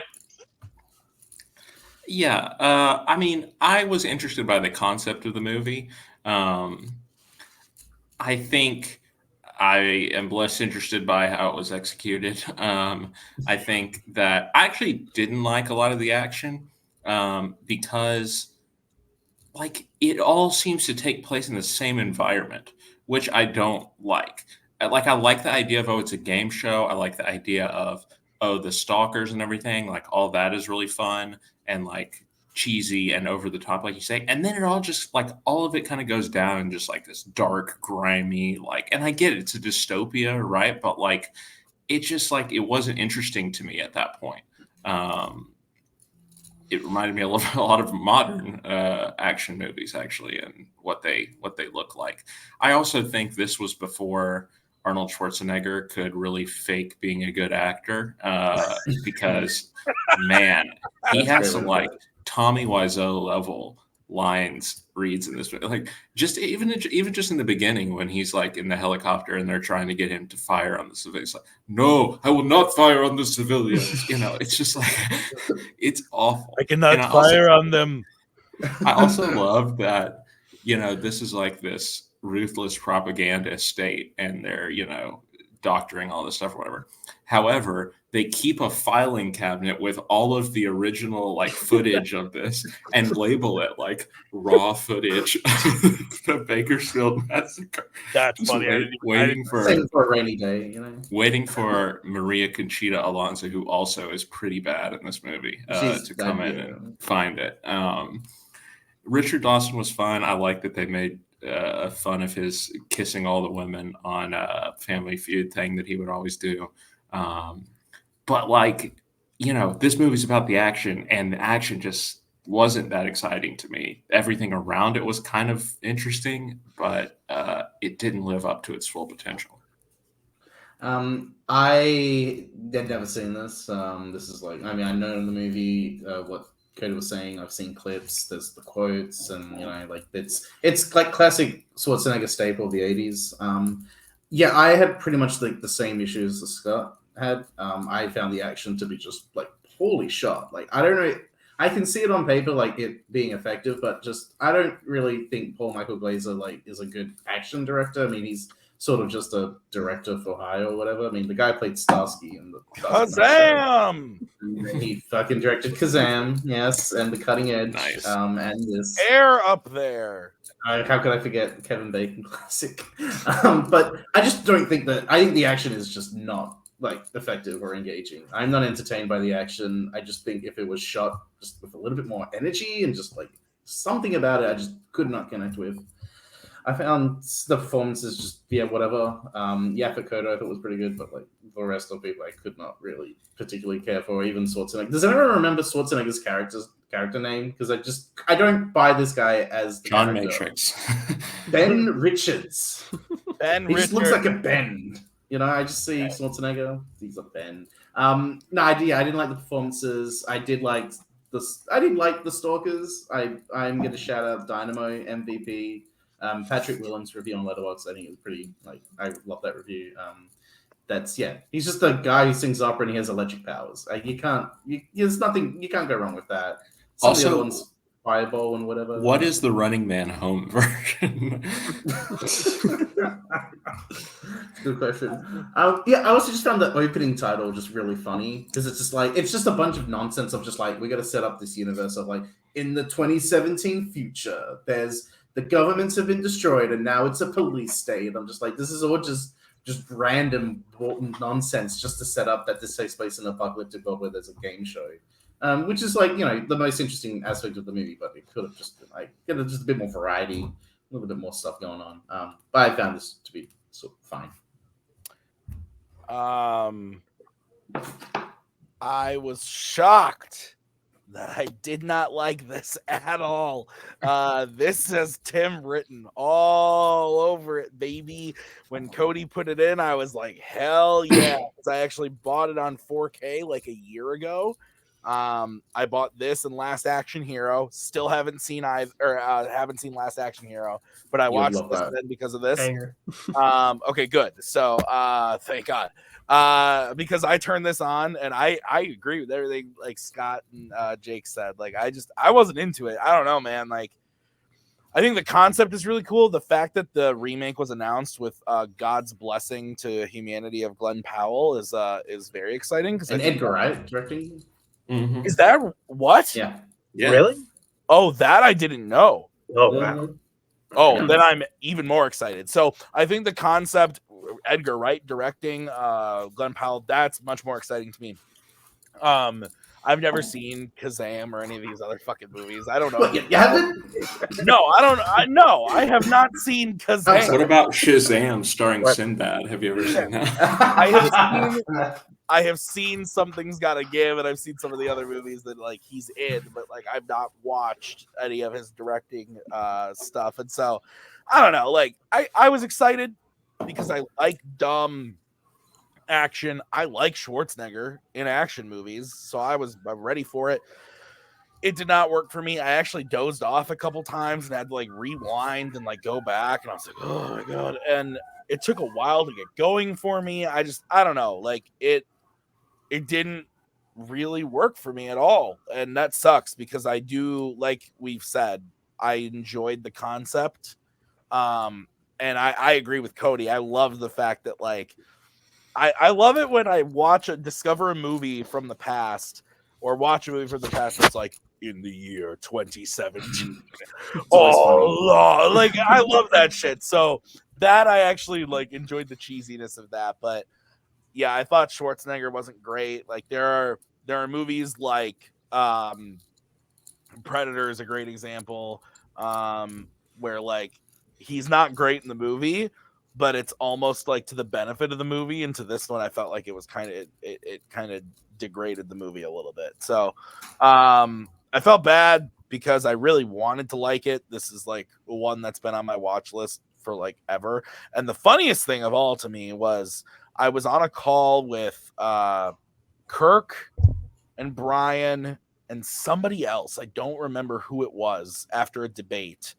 And I said I had watched it that day, and I was like, guys, you're not on this episode of Roundtable, so I can talk to you about it. I was like, if you rate Running Man today, what do you give it? And Kirk was like 4 stars. And I was like, Kirk, you are out of your goddamn mind. That's what he said. He's like, and I said, I didn't like it. And he was like, oh, Tim. And I love Kirk. Kirk's one of my favorite people, but I was like, Kirk, I can't handle this. So anyway, go send Kirk a message that he sucked. No, I'm just kidding.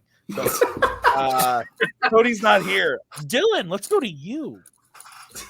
I'm gonna keep it really. This might be the best movie ever made. No, I'm just kidding.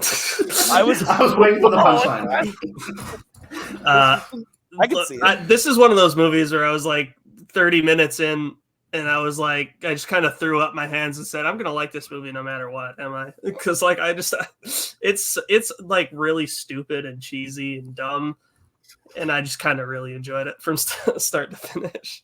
Like, you can definitely tell this was in the middle of Stephen King's cocaine problem.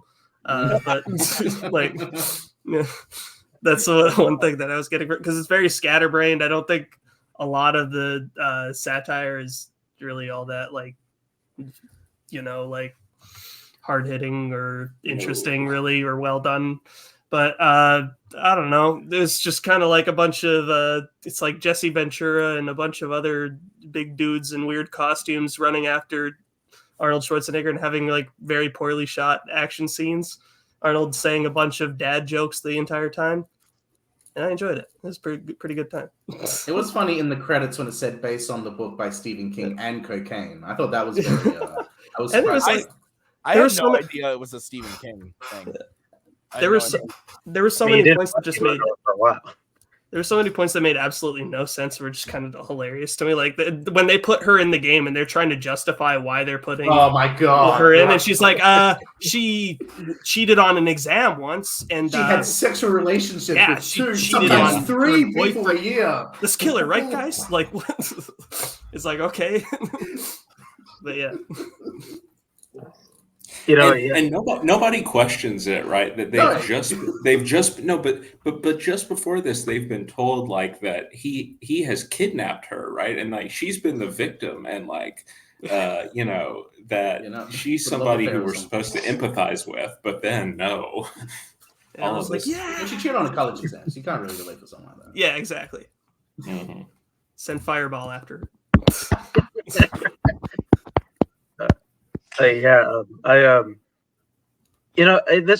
Honestly, for this episode, most of these are second time watches. I think I only hadn't seen 2 of these movies. I saw this one a while ago, and I didn't love it the first time I saw it. And I don't know what it is this time around. It just kind of clicked for me. Like, it is just the perfect mix of the rise of Arnold's stardom with the height of 80s action cheese. And a lot of the things that people are bringing up, I don't think they're wrong. Like, Scott, I don't think you're wrong that Arnold's kind of bad in this movie. But, like, his charisma just makes up for everything. I mean, when he says, like, here's Sub-Zero, now Plain Zero. I mean, give the man the Oscar. I mean, it's just a brilliant line. Like, I love it so much.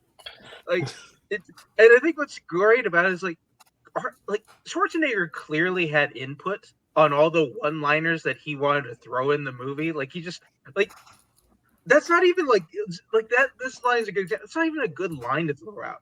Like, you could tell, like, he also, like, the main reason why hit the lady companion, like, it was the one who killed Dynamo, is because, like, he couldn't think of a good one-liner for Dynamo. He's like, I can't think of one. Just have her kill him so I don't have to say something at the end. That's funny. But also, yeah, like, oh, sorry, go ahead. I don't know, like the movie's just so dumb, and it's so fun. And I think Arnold's just like the perfect pairing for this. Like, it just and all those things just make it age so well. Like, it just I honestly don't really know why I didn't really like it the first time around. Like, it just I don't know. Didn't click this. Like, I was prepared to kind of smash this movie the first time Cody brought it up, and like I just can't. It's just so fun.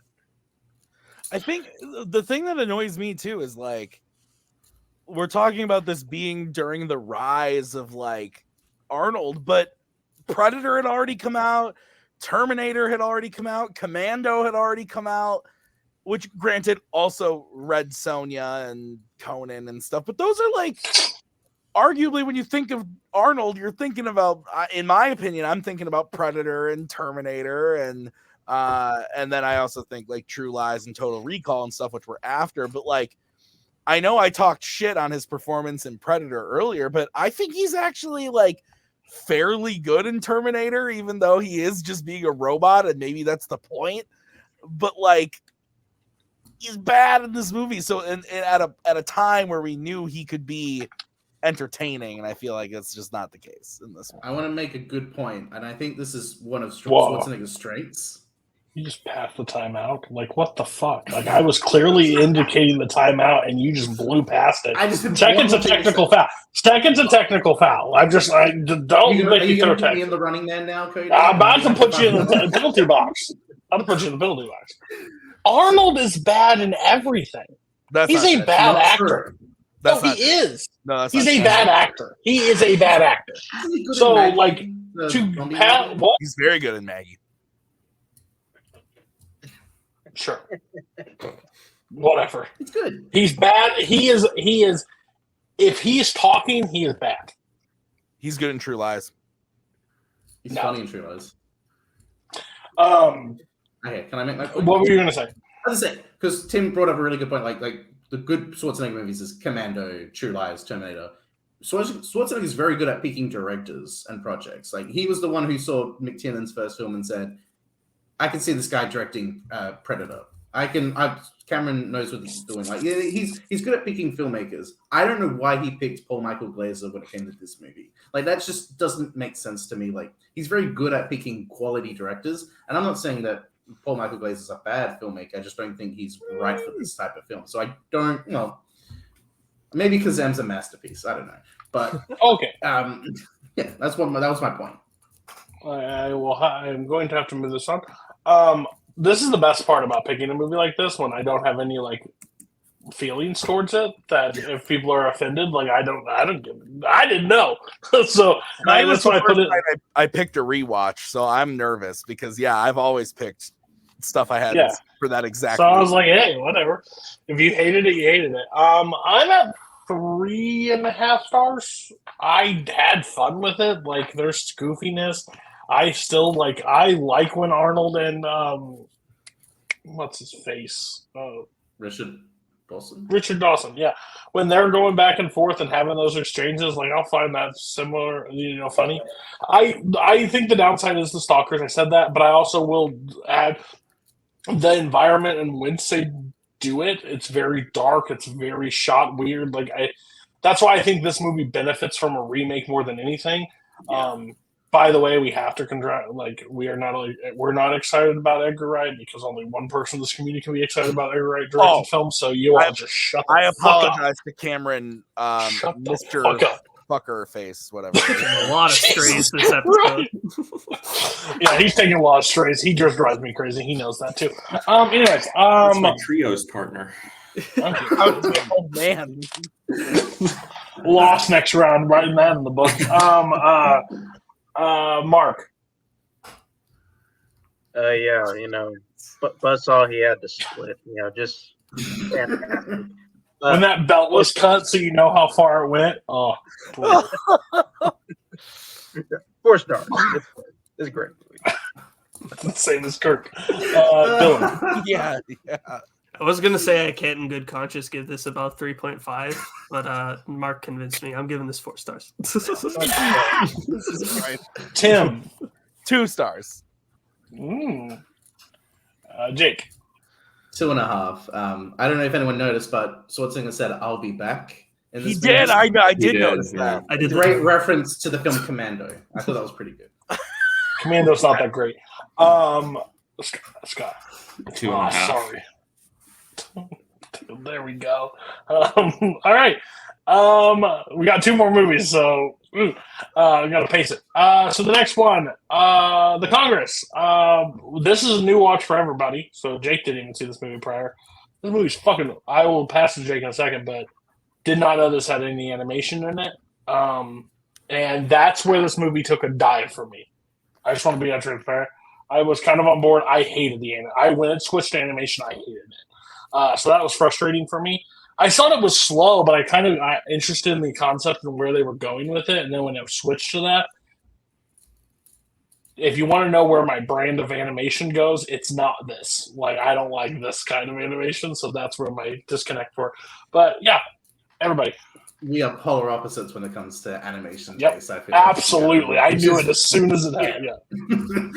Yeah. So I had never seen this movie. I had heard of it for years. I was always intrigued. I decided this roundtable might as well put out a blind choice. And I knew basically the basic premise of it's Robin Wright playing herself or meta, version of herself, which I really like meta shit like that.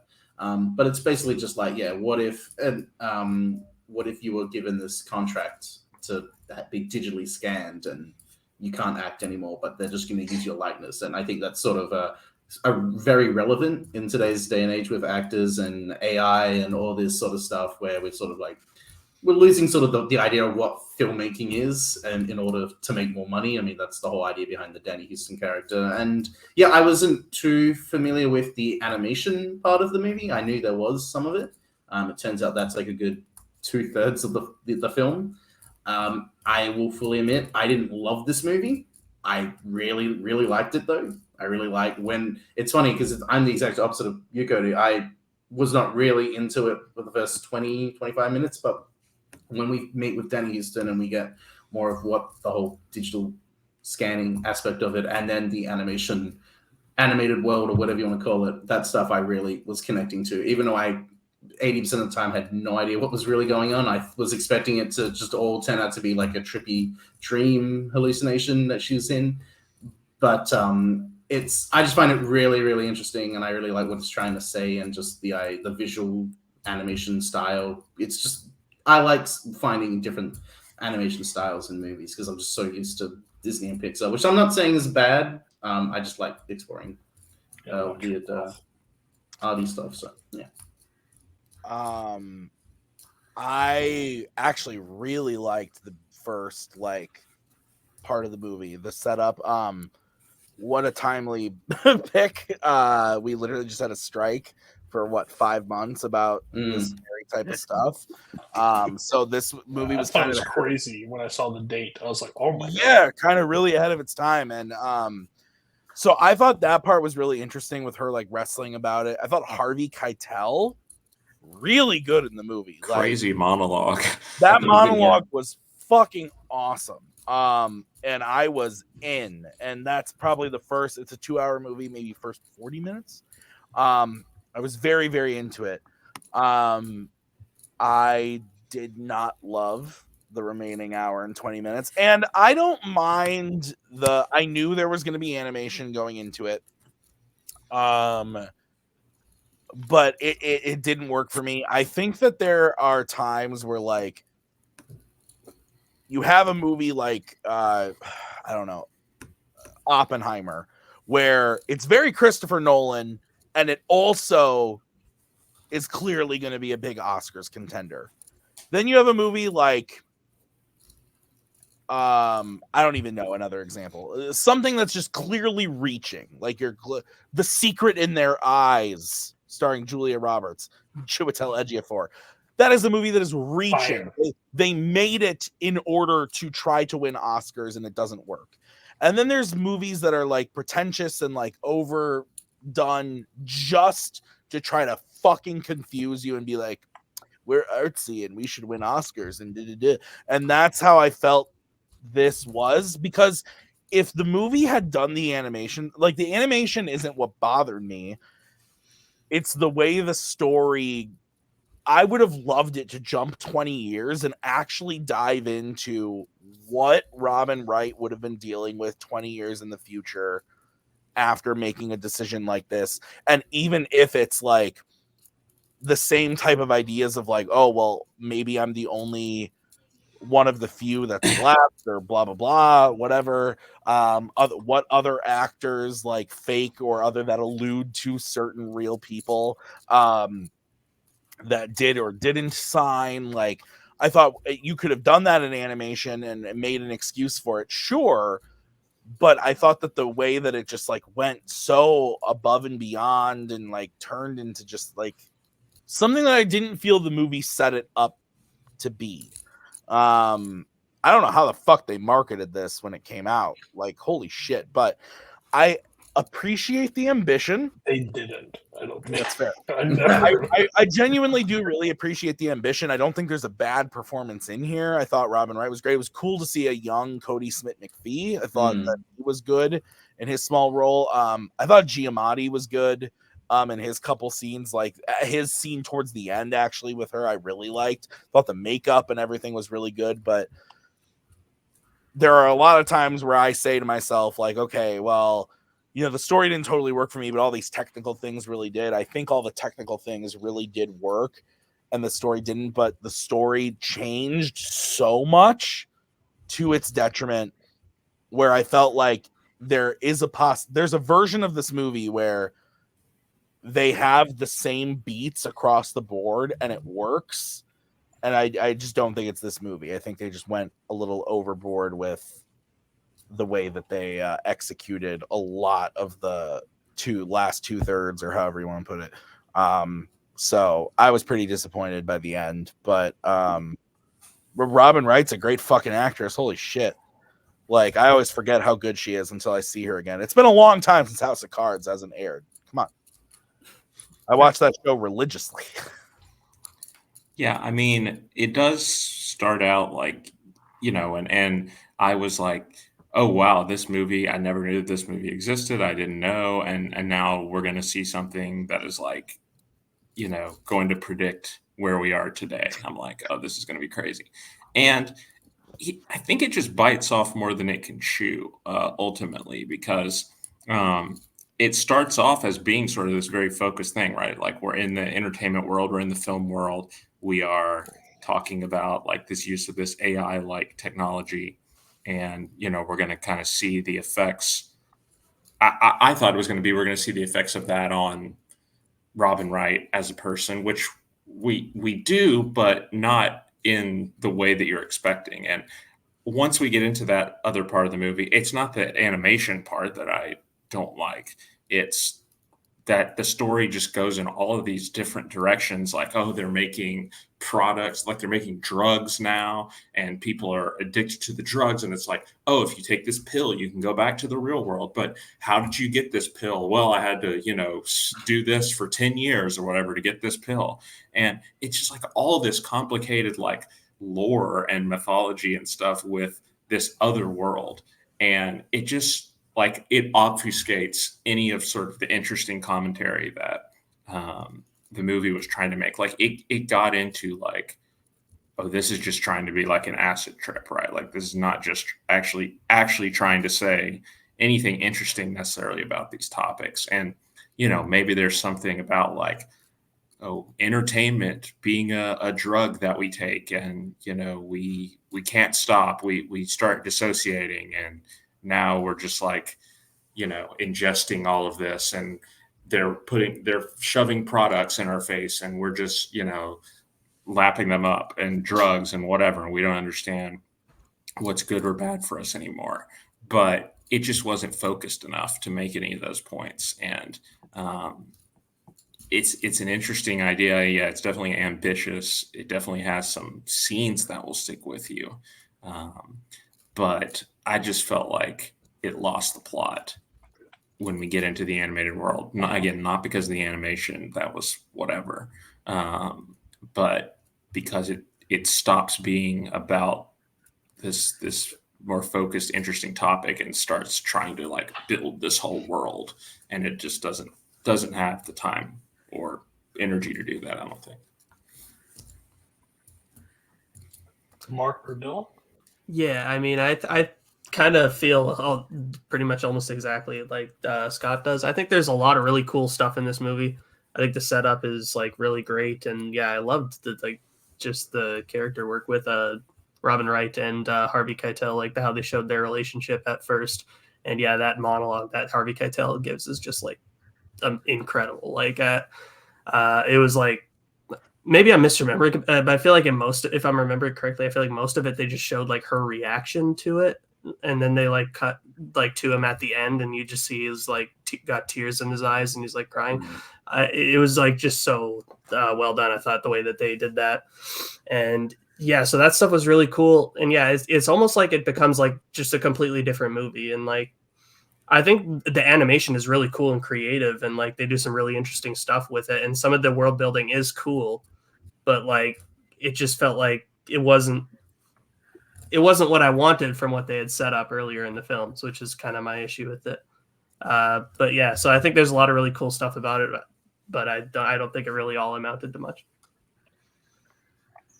You know what? I guess I'll sound like kind of like everybody else. Like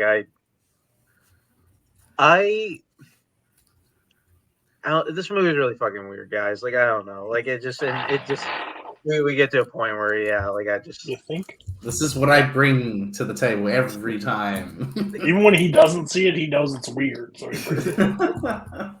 I will say, like, I mean, even though there was bits of it that are clearly kind of pointing at, bringing in the AI parts for actors, I feel like this movie really isn't really about that, honestly, because it has there's a Harvey Keitel moment. And then after that, it really becomes about if there is there's like a pseudo reality, like, would you do it? Would you take part in that?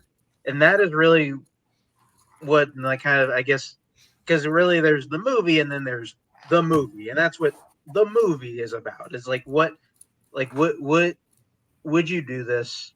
Kind of, what would it be like? What are the sacrifices of it? And I think diving into that is somewhat interesting, but it does feel like, man, like we're going into some really deep waters here.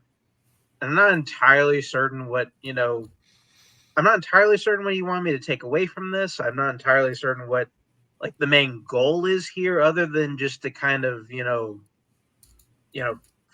make me flip the fuck out. Which congratulations, I did that. I'm glad John Hamm was a voice in this. That was cool. I had no idea until the credits. I completely forgot that he looked like Adrian Brody too. Like I it thought was John Adrian Hamm, Brody but didn't was like look that. like him at all. Like what? Robin Wright didn't look like Robin Wright that much either. That's true. But that's an interesting point. Is that when it gets into the animated world, there's like you can look like whoever you want to. You look like whoever. There is no ego. There's no like shallow sort of superficialness to. But when you have the choice to be John Hamm or Adrian Brody, you pick John Hamm. I want to be John Hamm, baby. Also, like there was this is like Brody, which is really weird.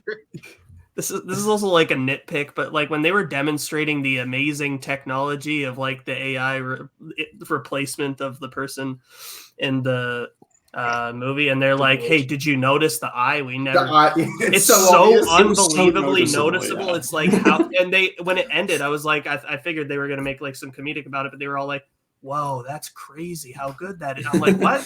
That's totally fair. It's so bad. what was I gonna say? Oh yeah, so I do like I do 100% agree that it does sort of lose its initial focus on what it wants to be. But I also sort of see it as, is that the point? Because I think Danny Houston at one point, who works for a company called Mirrormount. I did like that. It even looks like I think it looks like the Paramount logo. It looks very weird. That they did that.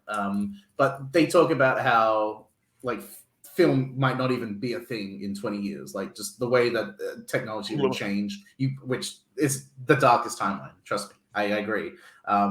But just the fact that like people can just, instead of watching movies, you can live the movie. I think that's sort of what I got out of the animated world of it, even though it gets really bonkers. Like there's a terrorist attack and like there's just the security of Marymount, and one of them looks like Danny Houston, and then you think she's executed, but then she wakes up. It's just like that shit was like, I was just still trying to figure out what was going on as that part. But I sort of took it as when Robin Wright is with her lawyer and I don't know if it's specifically lawyer, but when they're going over the contract of like, okay, she can't do any porn, no Auschwitz, German Nazi films, like just going through a list. Some of those sort of come into play in the animated world. Like she falls in love with John Hamm and then she becomes a prisoner. Like there's certain stuff that I thought was interesting and how they sort of play that out. But I do agree that it does sort of lose focus. But then again, I don't know if that was the point.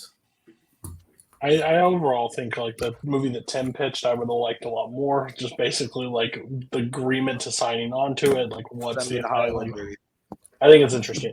All right, we'll get ratings.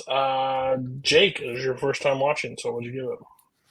4 stars. I wanted to love this movie. I didn't, but I did get a lot out of it. So yeah, that's fair. Tim, 2 stars. Okay, Mark. Yeah, we'll go with 2 stars. Yeah, that sounds fine. Scott. Yeah, I give it 3. There's something there, but it's just it loses its way certainly. Dylan. Muted. I guess I tend to rate things pretty highly. I give it 3.5 stars. I think there's too much like interesting and creative stuff going on here for me to not give it like that. I got to give it some credit for that. But yeah, I definitely think there's a lot of potential that it didn't fully realize. I'm at 2 stars. It just when I like 20 minutes of the movie, and the rest goes anyway. 20 minutes out of 2 hours. Yeah. Everybody's good. Okay, so we have the last movie of the night. We are talking about Brigsby Bear. I just want to lead this. Tim put this in. I went, the fuck? Oh, God. You heard me talk about this movie? He goes, trust me, you're going to like it. Like, you will. And I'm like, who said that to you? You. When? We were on a call right after you picked it. Don't show. I liked it. So you were right. I believe you. I don't remember saying that. Okay, so Tim. This was one of those where I did a stint. I've talked about it briefly on like when we did Multiplex Loves Movies and logged it and stuff. And by we, I mean me and no one else. And what I did was from like 2012 to probably around the 2018 mark, I went to see every single wide released film in that set of time. And basically, if something was released at the theater near me, I went and saw it. So I missed stuff like Brawl on Cell Block because it was not a wide release film. But this movie came to my theater that was really close to my house, and I went and saw it. Knew nothing about it. I didn't know who Kyle Mooney was. Knew nothing about the film. Hadn't seen any previews or anything, and was instantly in love with it. Spoke to me a lot because I too was kidnapped at a very young. No, because obviously we all like dumb movies, as Jake says, and the prospect of making a movie on a very low budget is something that I did very close to when this movie came out. A couple of years before this movie came out, I made my own movie, so it hit the mark for me, and I think the story's really interesting. I know that apparently, like, again, this is all I know Kyle Mooney from, and I believe he has a scene in the 2023 comedy classic starring Jennifer Lawrence, No Hard Feelings. But other than that, I know nothing about Kyle Mooney. So I don't know his comedy or anything. And I knew The Lonely Island produced it and stuff. But I think the story is really interesting. And I thought that he did a great job coming up with this whole setup of the movie opens and you're kind of led to believe that he's in some sort of dystopian world almost. Like if you don't know anything about it going into it, you don't know that there's this cast of like Claire Danes and Greg Kinnear and like other people in it. Like if you just go to see the movie, like I remember Mark Hamill's all of a sudden in it and I was like, holy shit. And so when the FBI comes down and pulls him out of the house, I was genuinely shocked. And I remember sitting in the theater, it was just me and Maggie at like a 10 p.m. screening. And I like was losing my mind. I loved it. I thought it was such an interesting concept, and I still do. I rewatched it today. It was the last movie I had to watch for the panel. And I still think so much of the humor and the heart hits. Greg Kinnear is kind of the standout laugh moments for me. I think him doing his scene of like, let's do one more. And James is like, really? You want to do another? And I'm like, oh, this is fucking great. He's so good. When he's mouthing along with his lines at the end, it's just great. And I think there's so many like tiny, funny, like little things with Brigsby. Like when you see clips of the old show and he's like, remember, if you're feeling romantic thoughts, only touch your penis twice a day. Like shit like that I think is so funny, but also just like there's a lot of endearing stuff. And I like the way that the family aspect is brought in. Something that actually Brian Michael said in his review that I read after rewatching it today that I thought really spoke truth is there's not really a dick character to James in the scenario. The general public and the friend group and everything that he creates all are generally pretty nice people that care about him and help him. And the sister at first is standoffish but comes around and everything, and I love that. I think that it's great to see a character who's clearly just like learning what the world is and is embraced. I think that's really, really cool. It's just really heartwarming. And from the moment I saw it the first time, it was my number one of 2017 for a really long time until I saw Call Me By Your Name. And then that jumped up to number one. But I think that the movies aspect of it, the performances I think are hilarious and also really heartwarming. And I just adore this movie. It's one of those where like I could pop it on at any time and just really, really love it because it's so outlandish, but also very human at its core. And I think Kyle Mooney is great. Like, I don't know anything else that he's done, and I don't know if this director's even done anything else. I couldn't tell you. Scott knows something that Kyle Mooney has done. I was going to say a movie that I brought on the roundtable. Actually, What's that? Tell me. it's called Never Going Back. It's an A24. Oh yeah, very no, random I film. remember that episode. Uh-huh. God, I've seen every episode of the round. I remember. But yeah, I love this movie. So We're gonna go to Dylan next. Yeah, I like this movie quite a bit. So I guess when I said earlier on that I hadn't seen any of the movies on this episode, I was slightly lying. I saw like the first 20 minutes of this movie back in the day, not the full movie, and I turned it off because I was not a big fan. But I don't know why, because I watched it this time and I was like, why did I turn it? This is like a really interesting concept. I don't know why I was immediately put off by it. But yeah, I think in that whole concept that Tim was explaining of like this, having this person who has grew up with like a completely different sense of reality than what is actually going on, and having to relearn what that world is actually like, basically. Not relearn, but just learn in general, because like he had no idea. I think that's very fascinating. Though it's like played like kind of like just a silly little comedy, but like, yeah, I think all that stuff is actually like really interesting. And like even how they like portray like his relationship with the people who entrapped him. It's like when he finds out, it's like obviously what they did is terrible and they're terrible people, but like the fact that he still has those feelings for him because the kid can't help it. He grew up with them with them being essentially his quote unquote parents for most of his life. Like it's hard for him to get rid of those emotions, and even comes back to help him out with the movie later. I thought that was interesting. I also really like the stuff with the actress who appeared in the Brigsby Bear episodes. Yeah, when he goes to meet with her at the diner. I thought all that was like really, really well done. And yeah, so yeah, I like this movie quite a bit. I don't know why I was so put off by it when I first tried to watch it. So, no, you're not allowed to talk. Please. Dylan, what's your rating? I'd give it 4 stars. I really enjoyed it. Well, if you read the private chat, you'd understand why I'm asking that question. Yeah. Right. Now you may speak Australian. Oh, Dylan, thank you.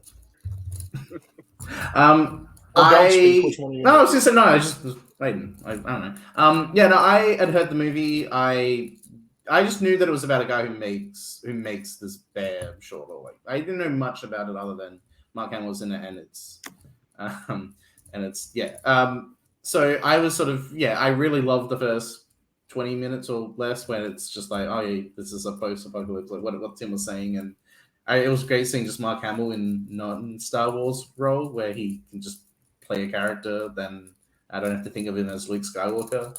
And then when you find out that he's been kidnapped, and that is something that I really liked as just like the driving force of like, yeah, if you're this late 20-year-old guy who's lived 25, who's lived his whole life with these two people, your whole perception of the world has immediately changed. And it how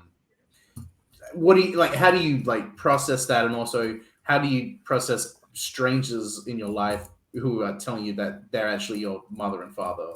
Like that just so much, and yeah, like how do you process that sort of thing? And I think the movie does a very good job at just like handling it from his point of view of like, well, what about Brigsby Bear? It's obviously the most famous, popular show of all time, and then finding out that he's the only one really who knows the show. That like just breaks your reality, and the fact that he decides to channel it into. And I like what Tim was saying. I love movies, and I love making movies, and I love watching movies about people making movies. So to see this guy be like, I'm gonna try and put some artistic expression and do something by making the short and putting up the episodes online. That stuff is really endearing, and I love when it's just the group of them making the short, making the film. That stuff I really, really connect with.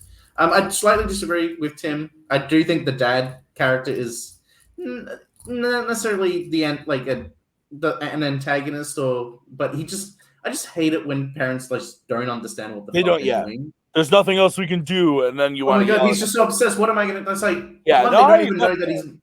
they don't really even understand that he's making a movie. Like they know of it, but they don't really like get it, and they don't even watch it until the sister shows them the clips. But I just feel like you could handle this situation better with like. It feels like they don't fully understand that. Like, oh yeah, he's lived his whole life seeing a very small world, and now realizing how much is going on. They don't even really know how to. And that's also like I mean, you take any type of like family social situation, like where there's like trauma or like reuniting of some kind, like it is hard for the people who don't understand to like. So I think that's like, I don't blame the guy for like having that reaction, but also like when you're looking at it from the protagonist's point of view, it is tough. And also I remembered I did want to say that in 2017, I had little to no idea who Andy Samberg was. So before someone else says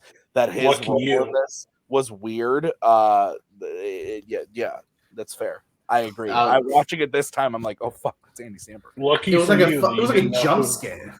It was. When he shows up, I was just like, what? Like I knew they produced it and everything, and I knew SNL. So yeah, the SNL stuff, and it makes sense. Like the Lonely Island Sony Picture parody logo, and I was like, okay, so they must like the guy and all that sort of stuff. But when he shows up, it immediately took me out. It took me out of like it's Andy Samberg. Like, and I like him. I think he's funny, but just for this movie, I could not accept him in this. Shy. So when you dropped this and you dropped you dropped a poster that I haven't seen, but when I saw it, I was like, is that fucking bear with that long-haired guy on the fucking poster? Like, I was like, I'm out. This is gonna be fucking terrible. I hate Andy Samberg.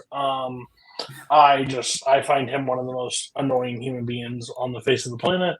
Blame my college roommate that really loved That's My Boy, and I heard that play numerous times. Anyways, I knew nothing about this movie other than when I saw Lonely Island stuff, I just rolled my eyes and said, oh great, we're in for hell. And then I knew no one else in the movie.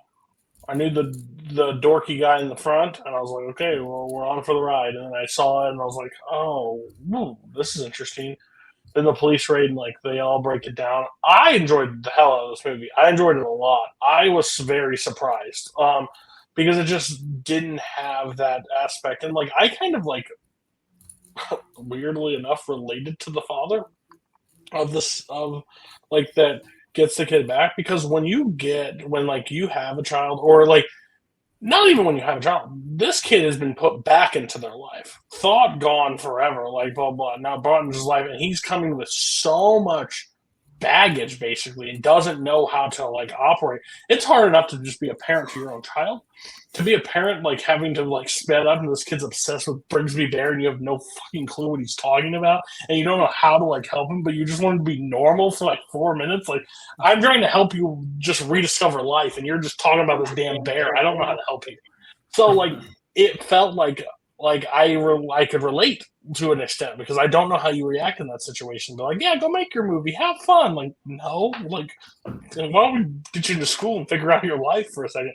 But overall, how the movie broke down and how it worked, it was really interesting. And I love the line with Mark Hamill at the end of the movie is like, when she brought you home, like, I was like, I knew we were going to get in trouble, but for a weird line, like, I thought you were mine. Like, I loved you like you were my own at that point. Like, there's this little bit of like people have like a weird situation. This is a disclaimer, don't go pick up children. But like it's this weird like thing, like he was just like after a while he just didn't know what he was even doing anything wrong at that point. Like they became a family to him. So it was really interesting. I didn't really love like the main guy in the movie overall. Like I like for the character is like a little too like on the nose nerdy for me for a long period of time. It is what it is. But overall concept, how it was delivered, how they even did it, and they didn't like drive the like. I thought I would have to watch way more Brigsby Bear, which I was really nervous about. But overall, how they set up this movie and how it delivered, wow, well done. Like so, I thought it was going to be doomsday for this movie. Like how Tim felt about Running Man, I thought this is me. Surprise! Tim was right. Tim knows me, so if he says I'm going to like a movie, he's pretty much on the nose. So, like, but yeah. So don't judge a movie by its poster. The poster is definitely- wild, and I got a poster from my friend at the theater, the one with the what is it? The Sun Snatcher. Sun The Snatcher. Sun Snatcher. And I literally had it hanging in my basement. And I remember when my dad came downstairs one day, I was living with my parents at the time, and he was like, "What the fuck is this?" Like in full Irishman style. What the fuck? My kid's on drugs. This is a drug movie.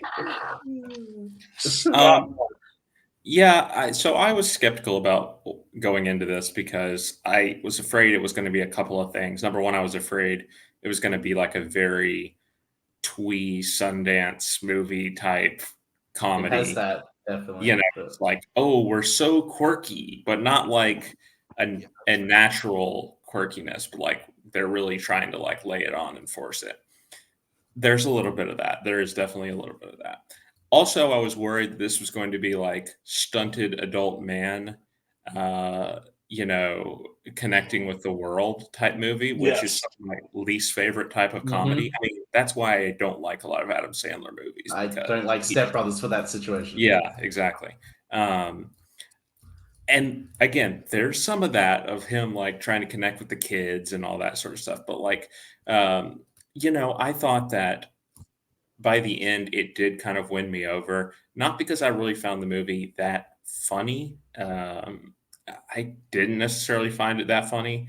And I don't necessarily know that some of the like Mark Hamill and the parental relationships and stuff that stuff fully landed for me. But the aspect of like, I'm with my friends, I'm making a movie, like we're connecting over our love of art. And also, I think one element which maybe hasn't been discussed is like, not only are we connecting over our love of art, but also he's having to move on from this thing that he loved as a child, right? Like he has to do this basically so that he can move on. He has to make this movie so that he can move forward. And I think there's definitely something there about like nostalgia and like the things maybe that we liked as kids and realizing that at some point you kind of have to grow out of it and, move on. That I think there's that. I like that undercurrent to it as well, even though, it maybe could have done more with that and kind of is more interested in just being like a sweet, wholesome movie about like, hey, we made a movie together. But I think all that stuff, because we all love movies, I think all that stuff is kind of irresistible. So it did win me over by the end, but there's some bumps in the road along the way. The jury's still out on whether I like Kyle Mooney or not. Like sometimes I think he's funny, sometimes I don't. So we'll see. I'm not really sure what he's doing nowadays, but it's an interesting movie. I feel like more could have been done with the setup, but I like where it got in the end. If a movie is about making a movie, it has to work harder for me to actually enjoy it. Because I hate because people just I love it because this movie's making movies. I'm going to give it a higher rating. Hate it, death. Okay. Make it impressive. Mark. Thank you, King. I'm really glad that our show has taken a solid stance on baby snatching and that it's bad. Like, I haven't had this moment yet. Hadn't had a moment to bring it up, but now we can. I really like this movie. It is also I honestly can't remember if I watched it in theaters or if it was just a blind Blu-ray buy. I think it was a blind group. I honestly spent like 30 minutes after watching it trying to figure out if I watched it in theaters. I honestly can't remember. But this is a movie that can just leave your brain. I'm really concerned about you, Mark. Not that I forgot. I just forgot what I saw the first time. Did you watch the Bear movie? That would have been the first one. Yes or no? Go ahead. I really liked it. I think what I find very refreshing about it, and there really aren't a ton of movies. I'm not really 100% sure if there's like it's like this and maybe like Be Kind Rewind of movies that are about movie making. Mia and Earl and the Dying Girl was another one that I thought of. But yeah, Be Kind and Rewind for sure. That's a good. But they're about movie making, but they're also not overly nostalgic on old Hollywood, and it feels like those two kind of come hand in hand whenever like we have one of these types of movies, and Brigsby Bear is the complete opposite of that. And I think it explores so many aspects about that, where in a sense of kind of like being kind of like the more positive aspects of fandom and kind of what media can do to people, because it's something that I think honestly almost everybody appreciates about about Brigsby Bear, especially when they see it, whenever they talk to James and the main character, Kyle Mooney's character, is I think everybody appreciates the fact that even though it never really affected him, they are aware of like this dumb show got him through this period in his life, and this one thing that was so important to him, and like he had to work on it to kind of get him through like kind of what he's doing, and that is such a it's such a like neat message to tie into this, and especially like when you start from this movie starts like at point Q, like we're kind of starting off kind of nuts, especially like it's also one I'm very curious to how much because they like Lord and Miller are EPs on this movie. I'm very curious how much input they had on this, just because it feels like one of their movies of something of like this is a really weird idea that probably shouldn't work, and it just kind of does. But no, I found this movie very delightful the first time I watched it, and I was very glad Tim brought it up because I watched it back in like 2017. I had not rewatched it since, and it was one of those like, okay, yeah, I remember why I like this a lot. It works on so many different levels. It's really funny as well, and I really like the themes that's working with really from just on a pure themes, at least about filmmaking in general. I think it's very great. I just want to say one more thing. I do agree with Mark. Like it's less about the nostalgia of the golden age of cinema, like the old Hollywood stuff, but it is definitely like what you were saying with Be Kind, Rewind, and to a certain degree with Me and the Dying Girl, is that it's nostalgia for specifically 80s cinema, which is that decade when VHS was like the biggest thing. A lot of people growing up with VHS, and that was like the first time where you could really like it was like a DIY sort of approach to filmmaking of, well, I'm just going to borrow my dad's camcorder and we could just film something out back, and that sort of sentiment of the VHS era, which this movie like really encapsulates in I think a very good way. But it is just like generally it is about the power of the movie-ish, and that's why I really like it. Okay. Scores, rates, whatever. 10. That's about it.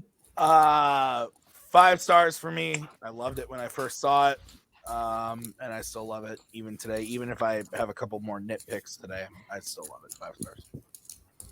I'm at 4 stars. Definitely enjoyed it way more than I ever thought I could. Mark. This caps off. Honestly, it was a very good lineup for this episode. It's a 4 stars. Scott. It's probably a 3-star movie, but I'll give it 3.5 because movies. Disgusting. Jake. 4 stars, easy. Yeah, love it. If it's a old Hollywood movie, it has to work even harder to get a good score from me because I hate this community. Thank you all for watching. This has been the longest episode by far, but great discussions, so I had a lot of fun. I have no idea what the next episode is because I'm still planning that currently. We just picked the date for the next one. So look out for that. And people want to know why, hey, would you mind pushing the roundtable to like an hour and a half later? No, this is clearly why we do this time because it can run very late. So thank you all for watching. We'll catch you on the next episode. Bye.